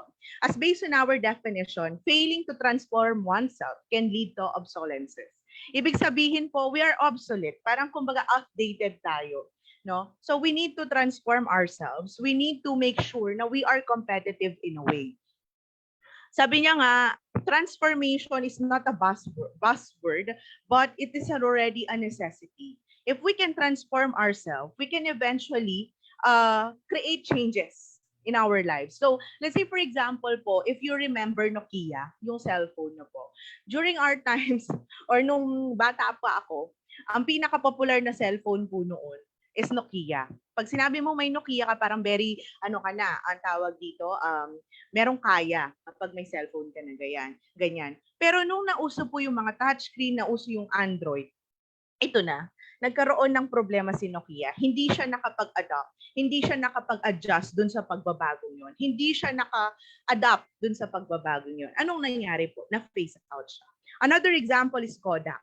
Si Kodak po, it's once a dominant player in photography industry. However, they failed to adopt the rise of digital cameras and smartphone. As a result, the company filed for bankruptcy in 2012. So isa po yan. So transformation is is a necessity for everyone. So we need to transform in order for us to compete and to be competitive in the latter. According po sa World Economic Forum, over 50% of employees will need reskilling and upscaling by 2025 due to rapidly changing nature of work. So hindi po tayo dapat, sabi nga nung ni Sir Roswald kanina, we need to look for parang advanced education. We may consider that kasi one of my topic din po is continuous learning. Hindi tayo pwedeng maging stagnant na parang kumbaga kung ano na lang yung alam natin, yun na lang. Kailangan po nating matuto, especially in this rapidly changing world. We need to adapt and make sure that we are competitive and updated, not just on the technologies, but on the nature of work that we are doing. So very important po yan. The next one po is overcoming fear. Lahat naman po siguro tayo may takot. Okay, so sabi niya po dito, fear is a natural human emotion. Wala po nagsabi na kapag may takot ka o may fear ka, hindi ka normal. It's a natural human emotion that can prevent us from taking risks and making changes in our lives. Sabi ko nga po, sometimes, alam niyo po, ang fear natin yung sarili natin. More likely po kasi, parang kumbaga, we are hesitant to do something simply because we don't want people to judge our capabilities, our skills. So there was a time in my life that I have that fear na parang ayoko na may isang taong i-judge ako. Na parang dapat lahat gusto ako. Pero in reality po pala, we cannot do that. There will be that one person who hates you for nothing, di ba? So hindi po natin maalis yan. So in order for us to grow, we need to overcome fear. Kung ano man yung takot mo ngayon, alisin mo siya. Because if you want to be a future-ready servant hero, dapat wala kang takot. Wala kang takot sa mga paninindigan mo. Wala kang takot sa kung anong alam mo. So let us turn this fear into our strength. Or kumbaga, alisin na po natin yung fear. Pero sabi ko nga, it's a process. Hindi naman po instant na pagkasabi ni Ma'am Pat, ay alisin ko na yung fear, aalisin ko na. It's not. It's a process. Ang sinasabi naman po nila, parang it's a step-by-step process. Wala naman pong agad-agad mawawala. So it's a process that we need to inculcate in our lives para at least mag-integrate po siya. So para magbago yung mga or mawala yung kinakatakutan natin. Okay po? The next one is the power of mindset. So ano po ba ang power of mindset? The growth mindset which emphasizes possibility and resilience in the face of challenges. So how can we have positive or power of mindset? First, of course po, we need to have realistic targets. Diba po? And we always need to adapt to the growth of mindset. We always need to shift our focus from limitations to possibilities. Dapat po pag meron tayo the power of mindset, we turn negative things or yung mga bagay na hindi mangyayari or parang imposible sa posible. Wala man pong imposible, di ba? Sabi ko nga, one of my classmates in my doctorate, during my doctorate classes, sabi niya, noon, kasi po he's already parang high-ranking official na din po siya. So medyo matanda na siya. Ako po ang pinakabata noon na nag-doctorate. So ngayon, ang sabi niya sa amin, alam mo dati, inisip lang namin na yung tubig, bibilhin. Kasi dati po daw, ang tubig, iniinom lang sa sapa kasi malinis pa. Diba? Kinukuha lang po sa bomba, yung mga natin. Pero ngayon, bumibili na tayo ng bottled water. So, ibig sabihin po, walang imposible. Dati, tinatawanan daw po siya with the idea na, that next year, this coming years, mga susunod na taon, bibili na natin yung tubig. Parang imposible kasi, nandyan ang tubig malinis. There's available water during that time. Pero ngayon po, yan, we're buying bottled water kasi meron ng areas na marurumi yung tubig. So, we restrict this limitation and turn it to possibilities. And in our mindset, we need to shape our beliefs, our attitudes, and our behavior. And this will determine our success or failure. So we always need to consider in our mindset that we can do it, diba? We need to be optimistic in doing it. So para daw mas maganda yung mga gagawin natin, we need to have realistic targets or goal. We focus on progress rather than perfection. Sabi ko nga po, hindi naman lahat ng ginagawa natin perfect. We always need to follow certain rules, certain process. So, as much as possible, as long as there is progress. And we learn from that, di ba po? Then celebrate small wins. We always need to celebrate small wins. Whether malaki man yan, maliit na achievement, kailangan natin siyang i-celebrate. That's the power of mindset. Kasi po minsan, tayo mismo, di ba, sabi nga, tayo ang gumagawa ng sarili nating happiness. So we need to celebrate our small wins with those people whom we think contributed to these wins. Then we need to use our setback as opportunities. So whatever you're experiencing right now, ano man yung naging failure mo before, use that as an opportunities for you to move forward and for you to be a stronger version of yourself. Then next po, how will we develop resilience? So a while ago, we talked about resilience as the ability to bounce back in a certain situation. So paano naman tayo magde-develop ng resilience? So it enables individuals to rebound from setback and smart obstacles and persist in their journey. So unang-una daw po, in order for us to develop resilience, we need to practice self-care. Kailangan po muna nating alagaan ang ating sarili. Somehow po kasi, we focus more on our career and we forget about ourselves.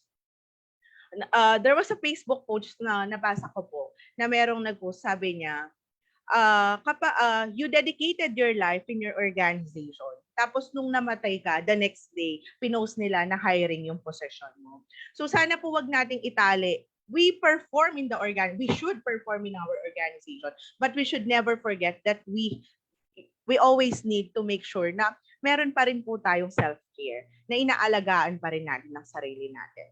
Then we need to focus on our strengths. Do not look for your weaknesses. You always need to look for your strength. And I actually always tell my student na yung mga weaknesses nila, turn them into strength.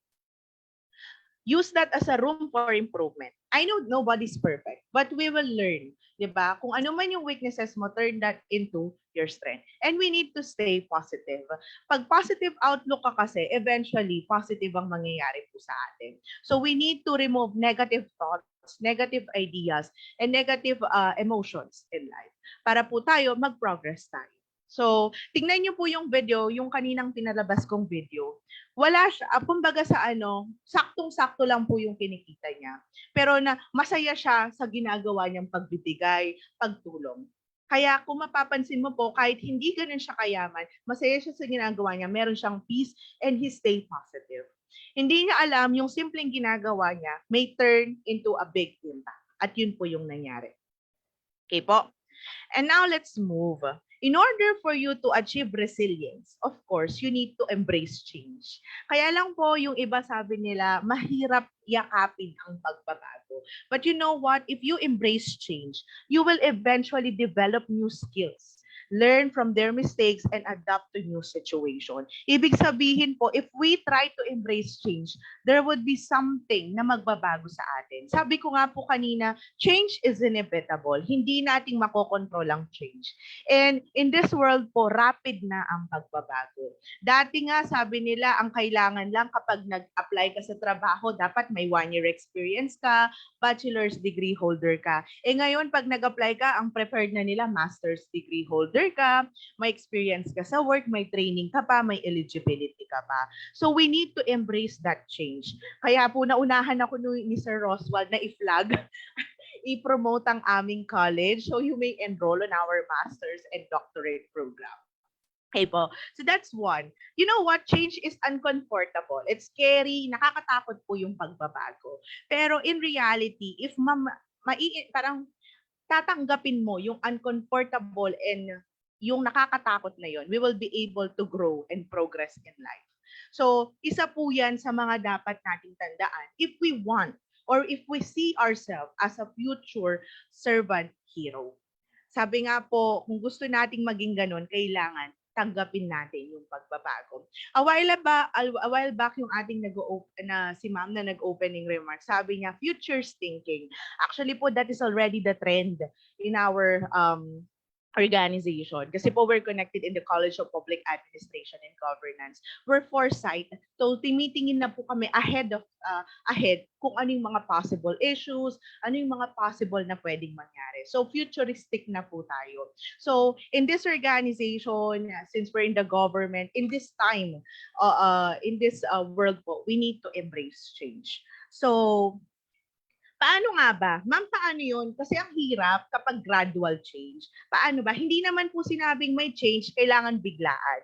Sabi po dito, you need to parang kumbaga, break down change into smaller and manageable steps. Dahan-dahan lang, konti-konti. Diba po? Para hindi ka na overwhelmed, hindi ka na bibigla. Okay po. So we really need to do that kasi in the latter po, marami pang pagbabago ang mangyayari. Okay po. So ngayon pa lang, we need to start changing our mindset, changing how we adapt on things, and accepting that there would be innovations in the future. Then po, the power of networking. Actually po, when we talk about networking, it's all about connecting other people, connection with other people, collaboration, partnership with other people. Based on the description or definition provided here, by building strong relationship with others, you can gain valuable insight, support, and opportunities that can help you achieve your goals. So, it is really important po na hindi lang tayo nag-a-adapt to change, hindi lang tayo resilient, but we can have networks. Networks and connection will help us to have more insights, to gain more valuable insight in our journey or in achieving our goals. So kami po in the college, we collaborate with various organizations po, and we participate with other conferences, seminars, trainings, mga assemblies po, in order for us to establish network. So isa po yan sa mga ginagawa namin. Okay? So when we do networking, we have collaboration, we can do resource sharing, we can have inspirational support dun sa same areas po natin, and then we can have learning opportunities as well. So currently po kami, in the college, we are a member of the Eastern Regional Organization for Public Administration, or EROPA, if you're familiar with. So kami po, we also attend conferences in order for us na makakilala pa ng ibang organization that we can type up. Tapos po, we also have extension activities. So para po magkaroon din kami ng collaboration and partnership, mutual benefit po sa mga organization. And we learn, di ba po, not just as an organization, but as an individual. So very important po na meron tayong magandang network. Good thing po ngayon, di ba, we are doing it online. Everything can be done online. Dati po kapag magsi-seminar ka, conference, it should be face-to-face. Pero ngayon, lahat you can connect it online. So isa rin po yung magandang avenue in order for us to establish network.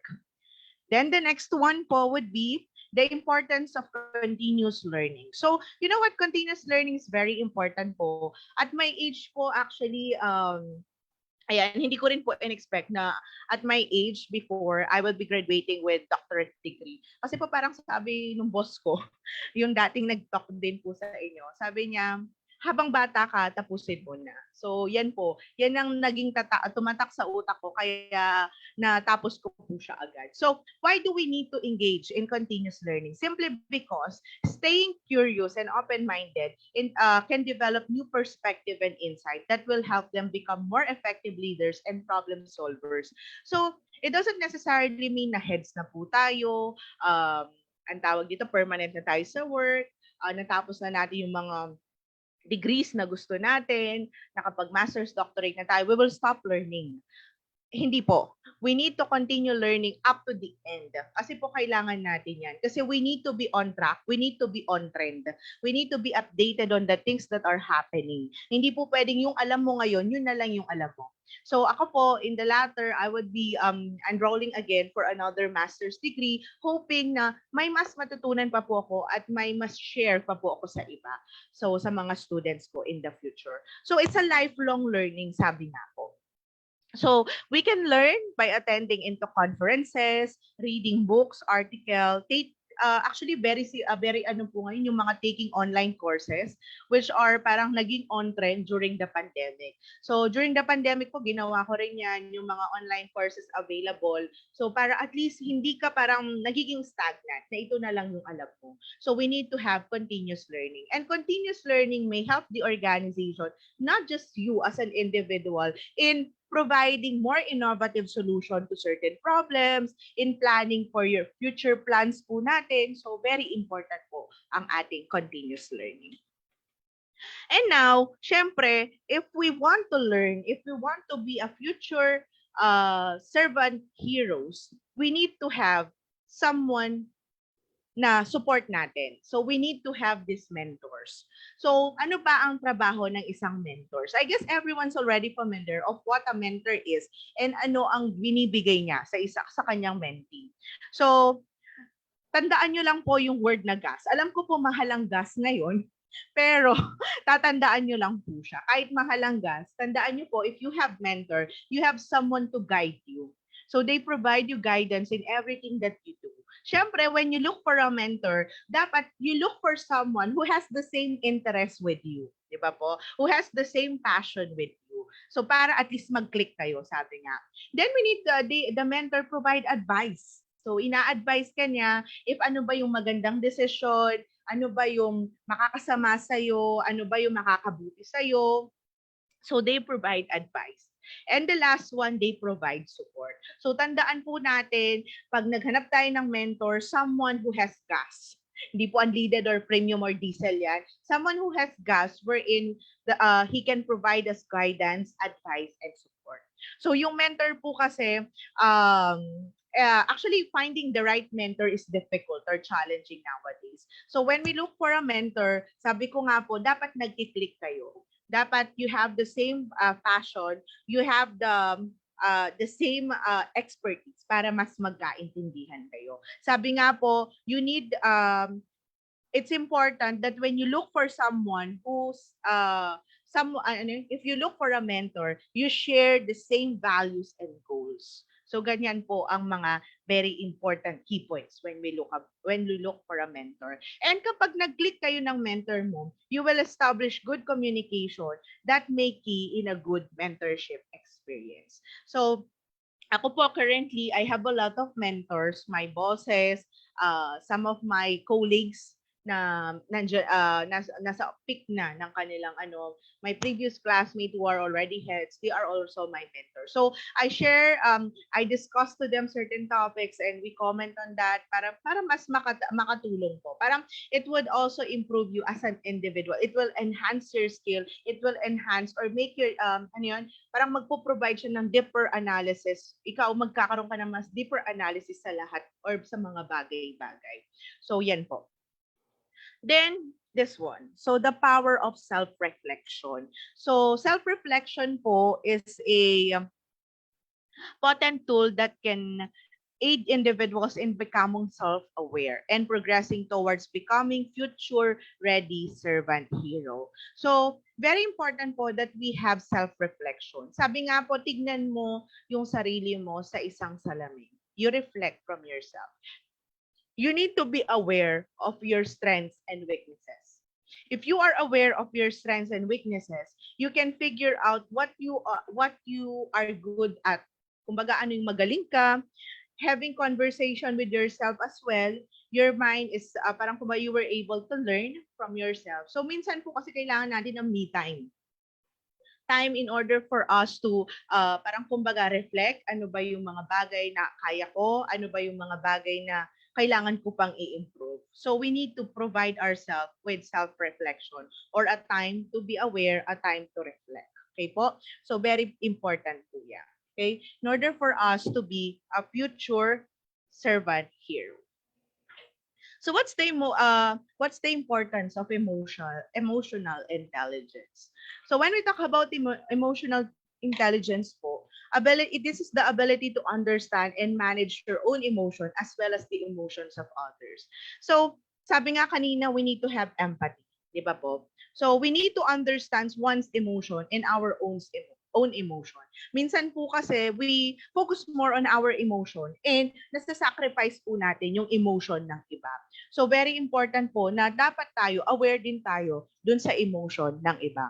Ang sabi nga po dito, if we want the strategies in developing emotional intelligence, we have active listening. Anong ibig sabihin yan? You are paying attention or paying closely attention with others. If someone is talking, if someone is discussing something, you need to pay attention. Make sure na parang kumbaga, when someone speak, you understand it, you give your time para makinig. Kasi hindi mo alam, sabi nga, kahit sino pa yan nagsalita, may matutunan at matututunan ka. Okay po? Then we need to respond thoughtfully and empathetically. So hindi po tayo dapat bara-bara magsalita, mag-respond sa mga ano. We need to be may empathy pa rin tayo. We need to have deeper understanding and we need to be empathetic when we respond to certain issues or situation. Then we need to be self-aware. We need to be reflecting on one's own emotion. So we need to reflect on our emotions and understand how emotions influence our behavior. So very important po yan. So you should know your emotions po. In addition po, kailangan alam din natin i-manage yung ating emotion. So kumbaga, kung meron kang problema sa bahay, iwan mo na lang sa bahay. Huwag po nating isama sa trabaho. So, in order for you to be a future servant, a future ready servant hero, you need to know how to manage your own emotion and the other's emotion. Now, let's move to the gratitude. So gratitude po is a potent tool for fostering a positive and resilient mindset. So this focus more on good things, to which we can shift our mindset from scarcity to abundance. So more likely po, we always need to be, parang kumbaga, having gratitude para nagkakaroon tayo ng satisfaction. So sabi nga po sa aking nabasa, kailangan daw po, if you want to enhance yung parang kumbaga mas ma-improve pa yung power of gratitude, we need to have a gratitude journal. Ilagay mo yung mga bagay na, tatlong bagay na-experience mo ngayong araw, ilagay mo siya doon. Then we need to practice being thankful to others. So we need to appreciate the efforts of other people. If we, especially if we are, ang tawag dito, if we are supervising individuals, so we need to appreciate them. We need to show them na we are thankful of their efforts na binibigay nila. So in return, kapag meron po tayong gratitude, babalik sa atin yan. Then, overcoming obstacles. How will we overcome obstacles? So, overcoming obstacles demands resilience, determination, and a willingness to take risks. So, wag lang po nating kalimutan na ito po yung mga usual na obstacles na na-experience natin. We have fear, yan, nas-discuss na po kanina, yung mga inakatakutan natin kung meron man. We have self-doubt, lack of resources, and external challenges like economic, political instability. So yan po yung mga obstacles sa atin. Siguro po one of the obstacles na na-experience din natin as an employee of the government, yan yung sa sweldo. Yun nga po, meron nga nasabi sa akin, break even na lang ang sweldo kasi ang taas po ng inflation. So those are the things that we experience, pero in the latter, meron naman pong assistance na ipoprovide sa atin. So, just remember RDW in overcoming obstacles. We need to be we need to have resilience, determination, and willingness to take risks. So, ganun po talaga. In life, we need to take risks in order for us to grow. Okay po? So, next po. So, the importance of vision and goal setting. So, when you talk about vision, it's more on, parang kumbaga, when you make your vision, it should be based on your passion, based on your parang parang gusto mong mangyari. So when you make a vision, it should be smart. Yan yung laging sinasabi natin. Should be specific, measurable, achievable, relevant, time-based. Specific kasi alam mo kung ano yung gagawin mo. Measurable, you know the time frame. It's achievable, hindi po siya suntok sa buwan. Kayang-kayang i-achieve. It's relevant kasi it will make an impact to the community or to the organization. And meron po siyang time. Ibig sabihin, hindi naman gumawa ka ng vision na walang time frame kasi wala siyang katapusan. Okay? So having a clear vision and setting achievable goals po is essential for individuals to become future-ready servant heroes. A vision provides direction and purpose, while goals help break down the vision into manageable steps. So, we create goals po as part of the vision para dahan-dahan or parang kumbaga mas madali in a manageable step, hindi po tayo na-overwhelm. So without a vision and goals, individual may lack focus and direction, making it difficult to make progress towards becoming a future-ready servant hero. So if you want to be a future-ready servant hero in the latter or in the future po, future nga, no, we need to have that clear vision in mind. Ano ba yung gusto nating ma-achieve? Not just as an individual, but in the organization. So, very important po yan. Yun yung purpose bakit tayo nag-exist. Okay po? Then, the role of accountability. I guess everyone is already familiar on what accountability is. Diba? This is one of the parang kumbaga, important concept kapag you started working in the government or taking over a position, you need to be accountable. Sabi nga, you need to be accountable in everything you do. So sabi nga, accountability is a crucial component of the transformation process. So if you want to be transformed into a servant hero, you need to parang embrace accountability as well. So it involves taking responsibility for one's action and being answerable to oneself and others. When individuals hold themselves accountable, they are more likely to follow through on their commitment and achieve their goals. So additionally po, seeking accountability from others can provide support and motivation to stay on track. So we really need to be accountable on every actions or every decisions po na anong tawag dito, gagawin natin. Kasi tayo po ang tawag dito, tayo ang gumawa noon. So tayo ang magiging accountable doon.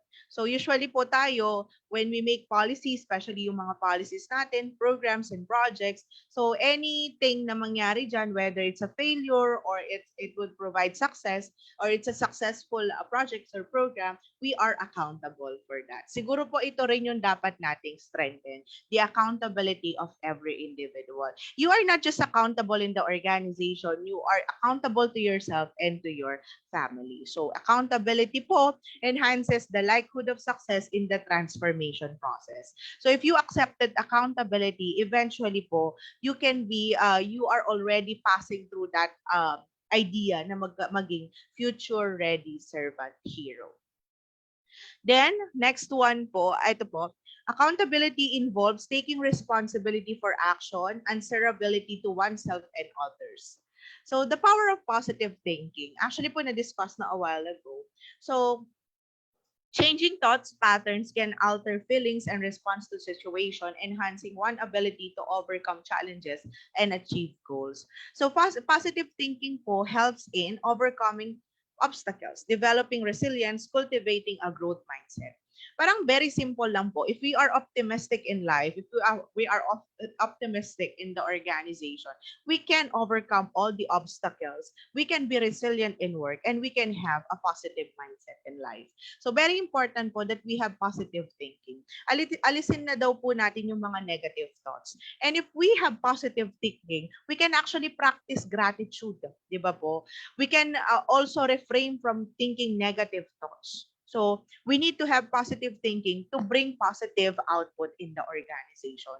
So, ito po, sabi ko nga, mahirap siyang gawin in instant. Itong mga tong sinabi ko, mahirap sila one time, big time, bagsak mo na, dapat ganito na ako. I want to be a future ready servant hero. Agad-agad i-implement ko to. Hindi. It is a process. Sabi nga, you break nyo po sa smaller pieces or hati-hatiin nyo ng maliliit yung mga bagay na kailangan mong baguhin. At doon, sundin, tawag dito, hindi ka ma-overwhelm, hindi ka mabibigla, hindi ka matatakot. Susunod ka dun sa agos. So yan po ang hinahanap natin for a future ready servant hero. So what are the strategies in order for us to have positive thinking in mind? So the first one is, yun nga, nasabi ko kanina, practicing gratitude, reflecting daily on things to be thankful with. We need to be thankful in everything. Yung buhay pa lang natin, di ba po, early in the morning, magigising tayo, we need to be thankful of it. Kasi yung iba, yun yung hinahanap nila. Kaya lang wala na po. So we need to be a person who is very thankful. Then we need to refrain from negative thoughts, changing pessimistic thoughts into optimistic ones. So we always need to change those negative thoughts to positive thoughts. Then, before we proceed with the next topic, I would like to show you this video.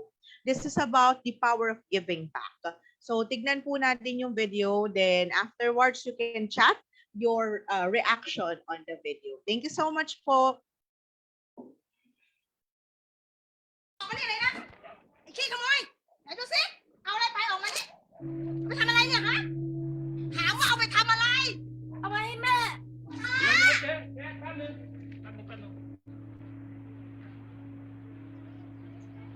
Mẹป่วยà?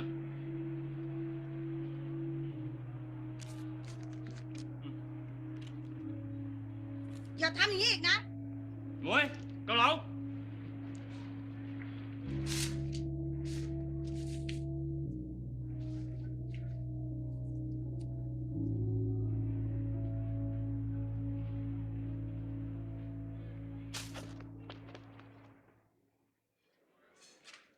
Chở, nàyเลยครับนั่งเลยป๊า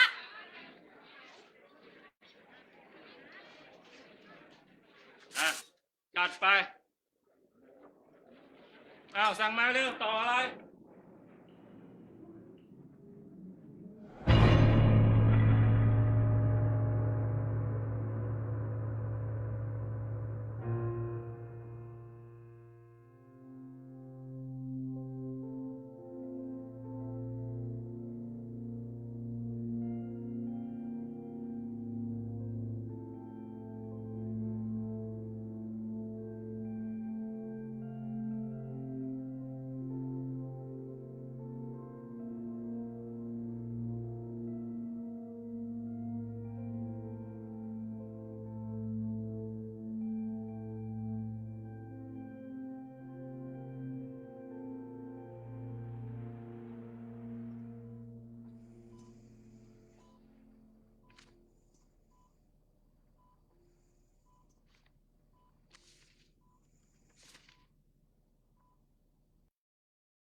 Ayan po.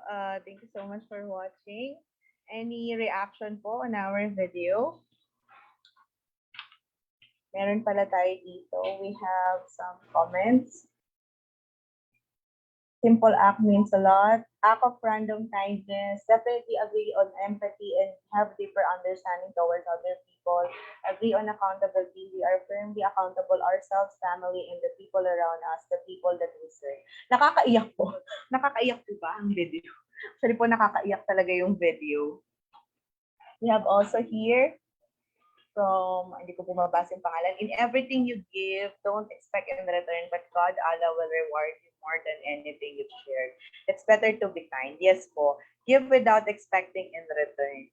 Actually po, that's one of the character of a future servant, future ready servant hero is he gives na hindi po siya nag-expect in return. So that video showcase na meron pong isang bata na ngailangan ng gamot yung mother niya, but unfortunately wala po silang pambili. And inano po siya nung nagbebenta, sinabi nagpagnanakaw siya. And nakita po siya nung isang matanda na nagbebenta lang po ng parang mami or something na soup.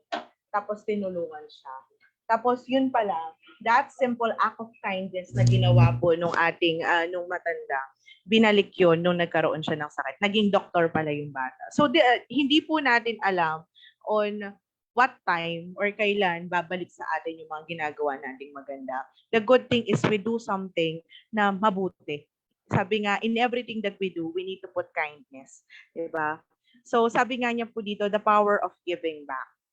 It's a ripple effect. It's created when individuals inspire others to contribute to the greater good. So ibig sabihin po, whatever na ginawa mong mabuti sa kapwa mo, babalik sa iyo. So if meron pong naggawa sa inyong maganda, it's not about returning it to others. It's sharing again. So ibigay mo din siya sa iba. So that's the power of giving back. And if you want to be a future ready servant hero, you need to know what giving back is. Kasi po lahat tayo, part yan, lalo na we are on the government service. Sabi niya nga, how giving back helps you and others. So yan po. Then, thank you so much sa ating mga reactors. So we have here the importance of diversity and inclusion. We know that in our organization, we are diverse. Magkakaiba po tayo ng, hindi lang naman sa kulay yan, hindi lang po sa ating paniniwala, we are diverse. Lahat po ng organization yan. So, diversity is learning from varied experiences and perspective. It should be noted that even though, di ba, magkakaiba tayo ng lahi, magkakaiba tayo ng perspektibo, we learn from each other. That should be parang a fact.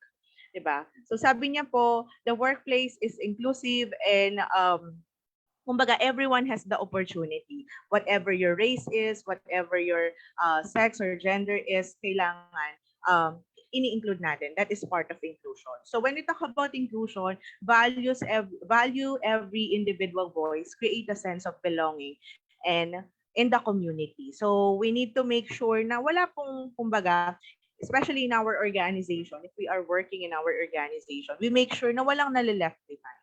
We always need to include that in everything that we do. So in the government nga po, di ba, we are mandated na meron tayong mga i-hire na mga person with disability kasi we are open. Wala pong, parang kumbaga walang discrimination.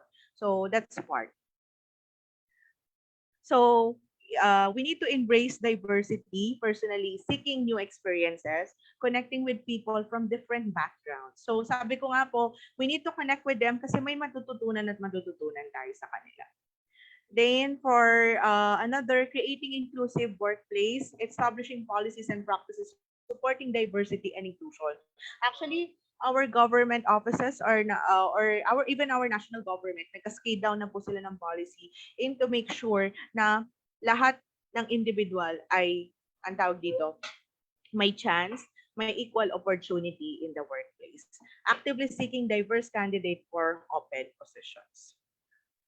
Then po, so now let's move to the role of technology. Actually, when we talk about technology, alam nyo na po yan. Alam nyo na yan. So when we talk about technology, it's the advancement in technology offers tools and platforms that enhance efficiency and effectiveness in goal achievement. So technology po, particularly during the COVID-19 pandemic, plays a very important role. Kasi po, this is a way for us to communicate even though malayo, nandyan na po siya. So nakatulong po talaga siya. A while back, Sir Roswald also mentioned that Interlock State University, we have already integrated blended learning. So dati po, we're focused more on the face-to-face classes, pero ngayon meron na po kaming blended. So in short, kahit saan ka man, pwede ka mag-aral sa TSU. That is one of the advantages that technology has provided us.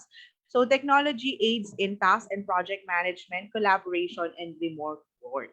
So through the advancement of technology, we can now leverage various tools and platforms to become more efficient and effective in achieving our goals. So really po nakakatulong ang ating technology. And if you really want to be a future ready servant hero, you need to know and understand how technology works. Kasi that would be one of your ways in order for you to have network, in order for you to be resilient, to adapt, and to have creativity.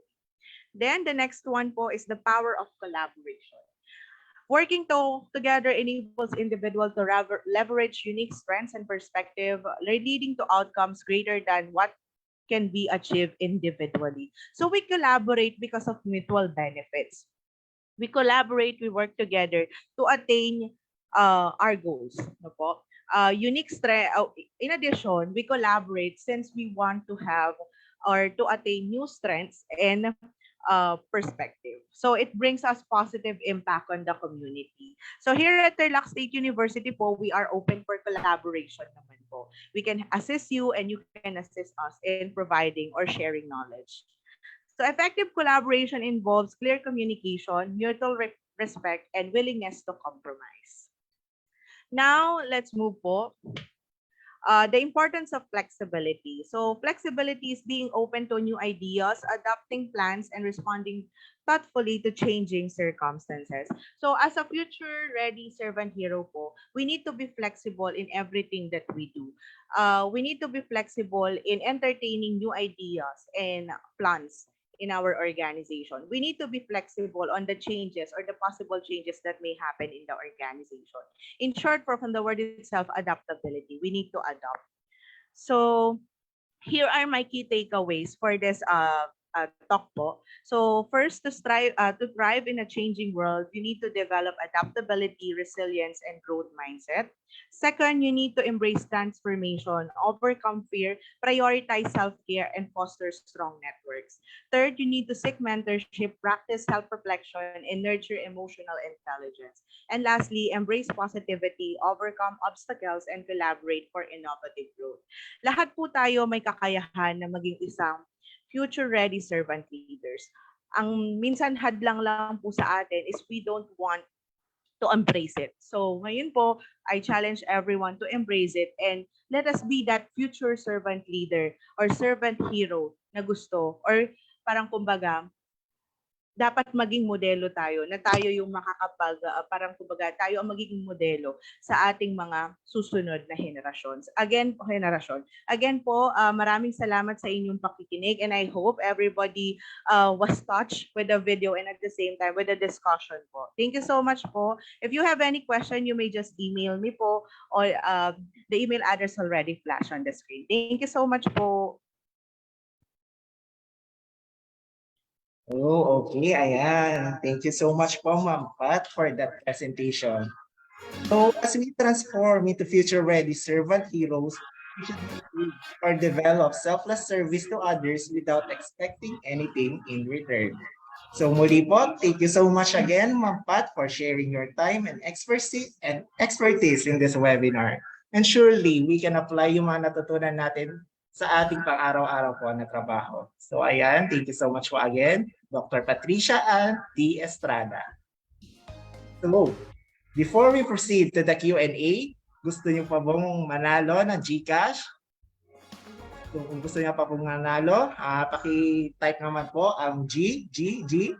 Please press G again. So we can proceed to the detective's questions. So ayan, ang mga tech tips questions po natin ay mula sa discussions ng ating mga resource speakers kanina. So handa na ba ang lahat? Kung handa na ang lahat, here is our tech tips question number 2.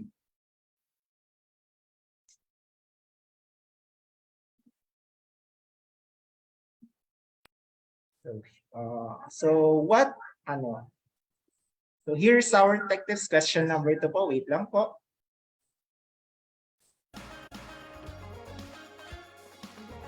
So in setting a goal, what does A stands for? In the acronym, SMART. So na-discuss po ito ni Sir Roswald kanina and ni Dr. Pat, yung acronym po natin na SMART. Ano po ba ang ibig sabihin ng letter A?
So ayan, may winner na po tayo from DOST Region 3. Si Ma'am Eva po, si Ma'am Evangeline Silvestre. Congratulations, Ma'am. Paki-forward na lang po kay Ma'am Dang yung ating GCash account para po masend po namin right away after the tech tips. So ito po ang isang characteristic po of a goal, SMART, S for specific, M for measurable, A, achievable, R, relevant, and T for time bound. So again, thank you so much po. And meron pa po tayong tech tips, question number 3. Handa na po ba kayo? So let's go. Here is our tech tips, question number 3. So name at least one quality to become a future-ready servant hero. So sagot na po tayo. Let's go.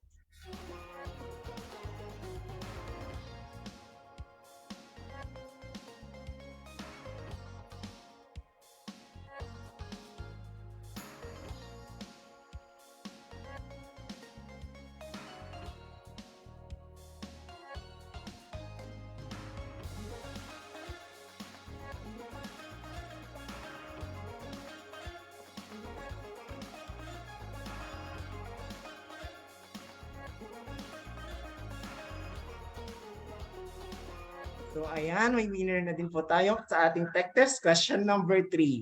Si Ma'am Cheryl Jose from LGU Camilin. So congratulations po ma'am, meron po kayong 100 pesos worth of GCash. Paki-PM na lang po kay Miss Denise May ang inyong GCash account para po masend namin right away after the tech tips. So tama po no, here are the qualities to become a future-ready servant heroes. Adaptability, empathy, creativity, and resilience.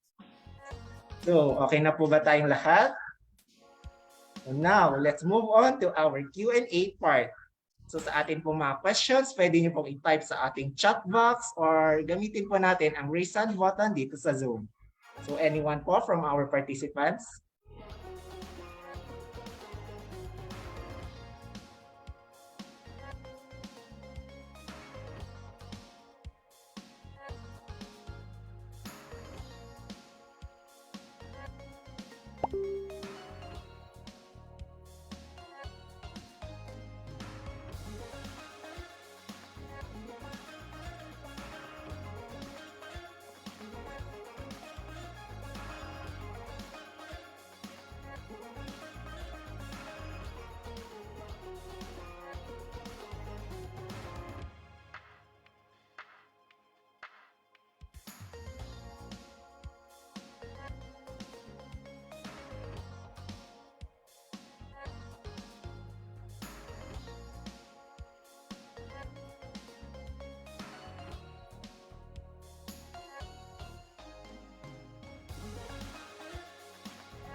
So ayan, may questions lang po tayo dito from sa isa namin mga kasamahan.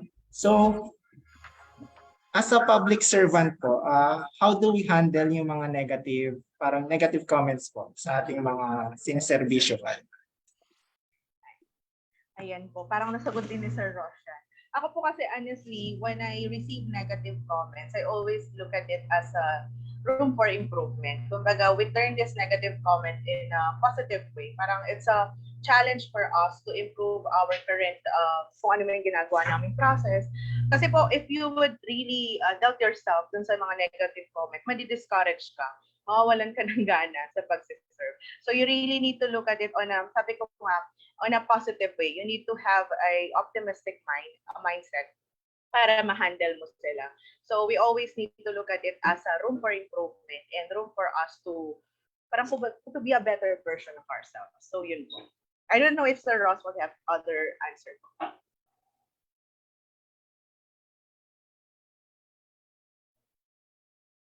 Ayan, sige po. Thank you so much po, Ma'am Pat, for that answer. So, anyone po from the participants, kung may mga questions pa po ba tayo sa ating mga resource speakers?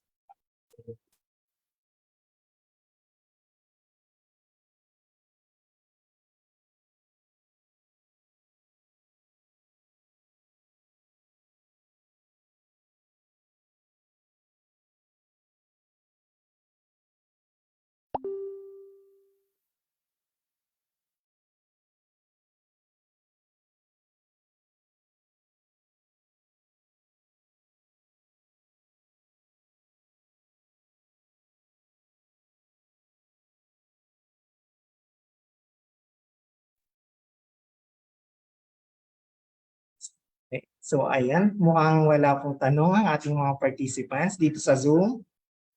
So after this webinar po, meron po kaming ipa-flash sa inyong screen na evaluation link para po makakuha kayo ng e-certificate.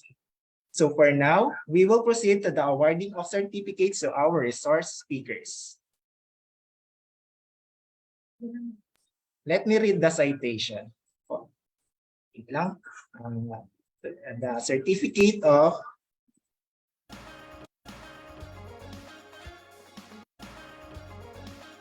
Ayan.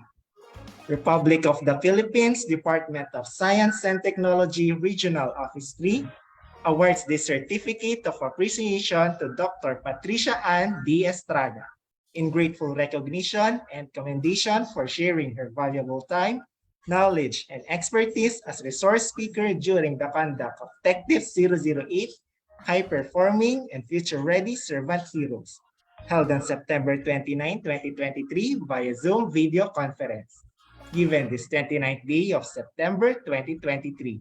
Signed, Dr. Julius Cesar V. Sican. Once again, thank you so much po, Ma'am Pat, for sharing your time and of course your expertise dito para sa ating TechTips 008. Thank you so much, sir.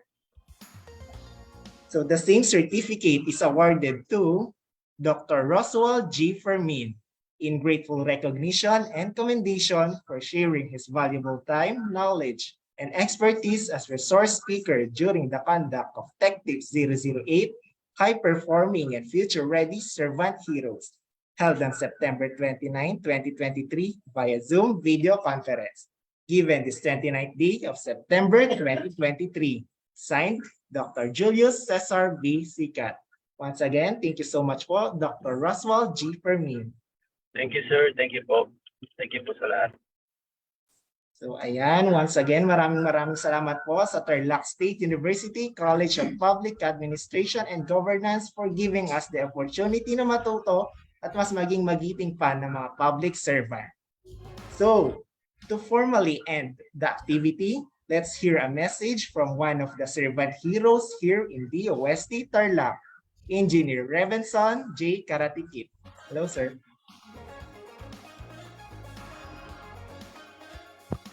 Hello. Hello, naririnig na ba ako? Yes, sir. Yung video, okay na? Naka-video. Okay na. Ayun. Thank you, Engineer Dan. Magandang hapon po sa ating lahat, mga ka-tech tips. Kamusta po kayo? Okay pa ba ang lahat? Gusto nyo pa po bang manalo ng GCash? Pwede po bang pa-type ng G?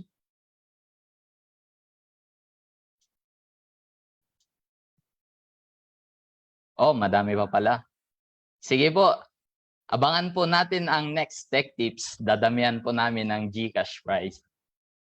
Sa atin pong napakahusay na mga speaker, Dr. Rosward G. Fermin and Dr. Patricia Ann D. Estrada. Sa atin pong napakasipag at napakagandang Provincial Director na si Ms. Karen Danyes at sa lahat ng staff ng DOST PSTO Tarlac, sa mga ahensya at sangay ng gobyerno, sa lahat po ng attendees sa ating Tech Tips na nag-effort pa at naglaan ng kaunting oras para umattend, ay maraming salamat po sa inyong lahat. Sana po ay marami na naman po tayong natutunan sa araw na ito. And happy 123rd Philippine Civil Service Anniversary po ulit sa ating mga magigiting na public servant dito sa ating bansang Pilipinas. Sabi nga po ng ating mga speaker, importante na ang isang future-ready servant hero ay dapat may buo at taus-pusong paglilingkod ng may integridad, madiskarte sa pangangailangan, having a leadership na willing matuto at maging isang modelo para sa karamihan, at may magandang vision lalong-lalo na sa ating inang bayan. Bago ko po tapusin ng aking pangwakas na pananalita ay gusto ko muna pong imbitahin ng lahat na sana po ay maka-attend po tayo sa isang big event ng DOST Region 3. Ang atin pong Regional Science and Technology Innovation Week na may temang siyensya, teknolohiya at inobasyon, kabalikat sa matatag, maginhawa at panatag na kinabukasan. Ito po ay gaganapin sa People's Plaza, Botolan, Zambales sa October 18 hanggang October 20. Kita-kita po tayo doon sa Botolan, Zambales. Bisitahin lamang po ang Facebook page ng DOST PSTO Tarlac para sa detalye ng RSTW. Muli po, maraming salamat po sa pag-attend ng ating Tech Tips 008, High Performing and Future Ready Servant Heroes. Ako po si Rebenson Karatikit, Project Technical ng DOST PSTO Tarlac. See you in the next Tech Tips. Goodbye! So, ayan. Thank you so much, Sir Rep, for that closing message. And yun po, no, kita-kita po tayo sa parating na Regional Science, Technology, and Innovation Week sa Botolan, Zambales. So, that's it. Hopefully, marami tayong natutunan today. And sa ating mga participants, please evaluate using this QR code or link na nasa ating screen. So, makikita nyo rin po ito sa ating chat box. Muli, thank you so much po for attending our webinar, and please follow our Facebook page at Department of Science and Technology, Tarlac. So see you on the next Tech Tips. Bye!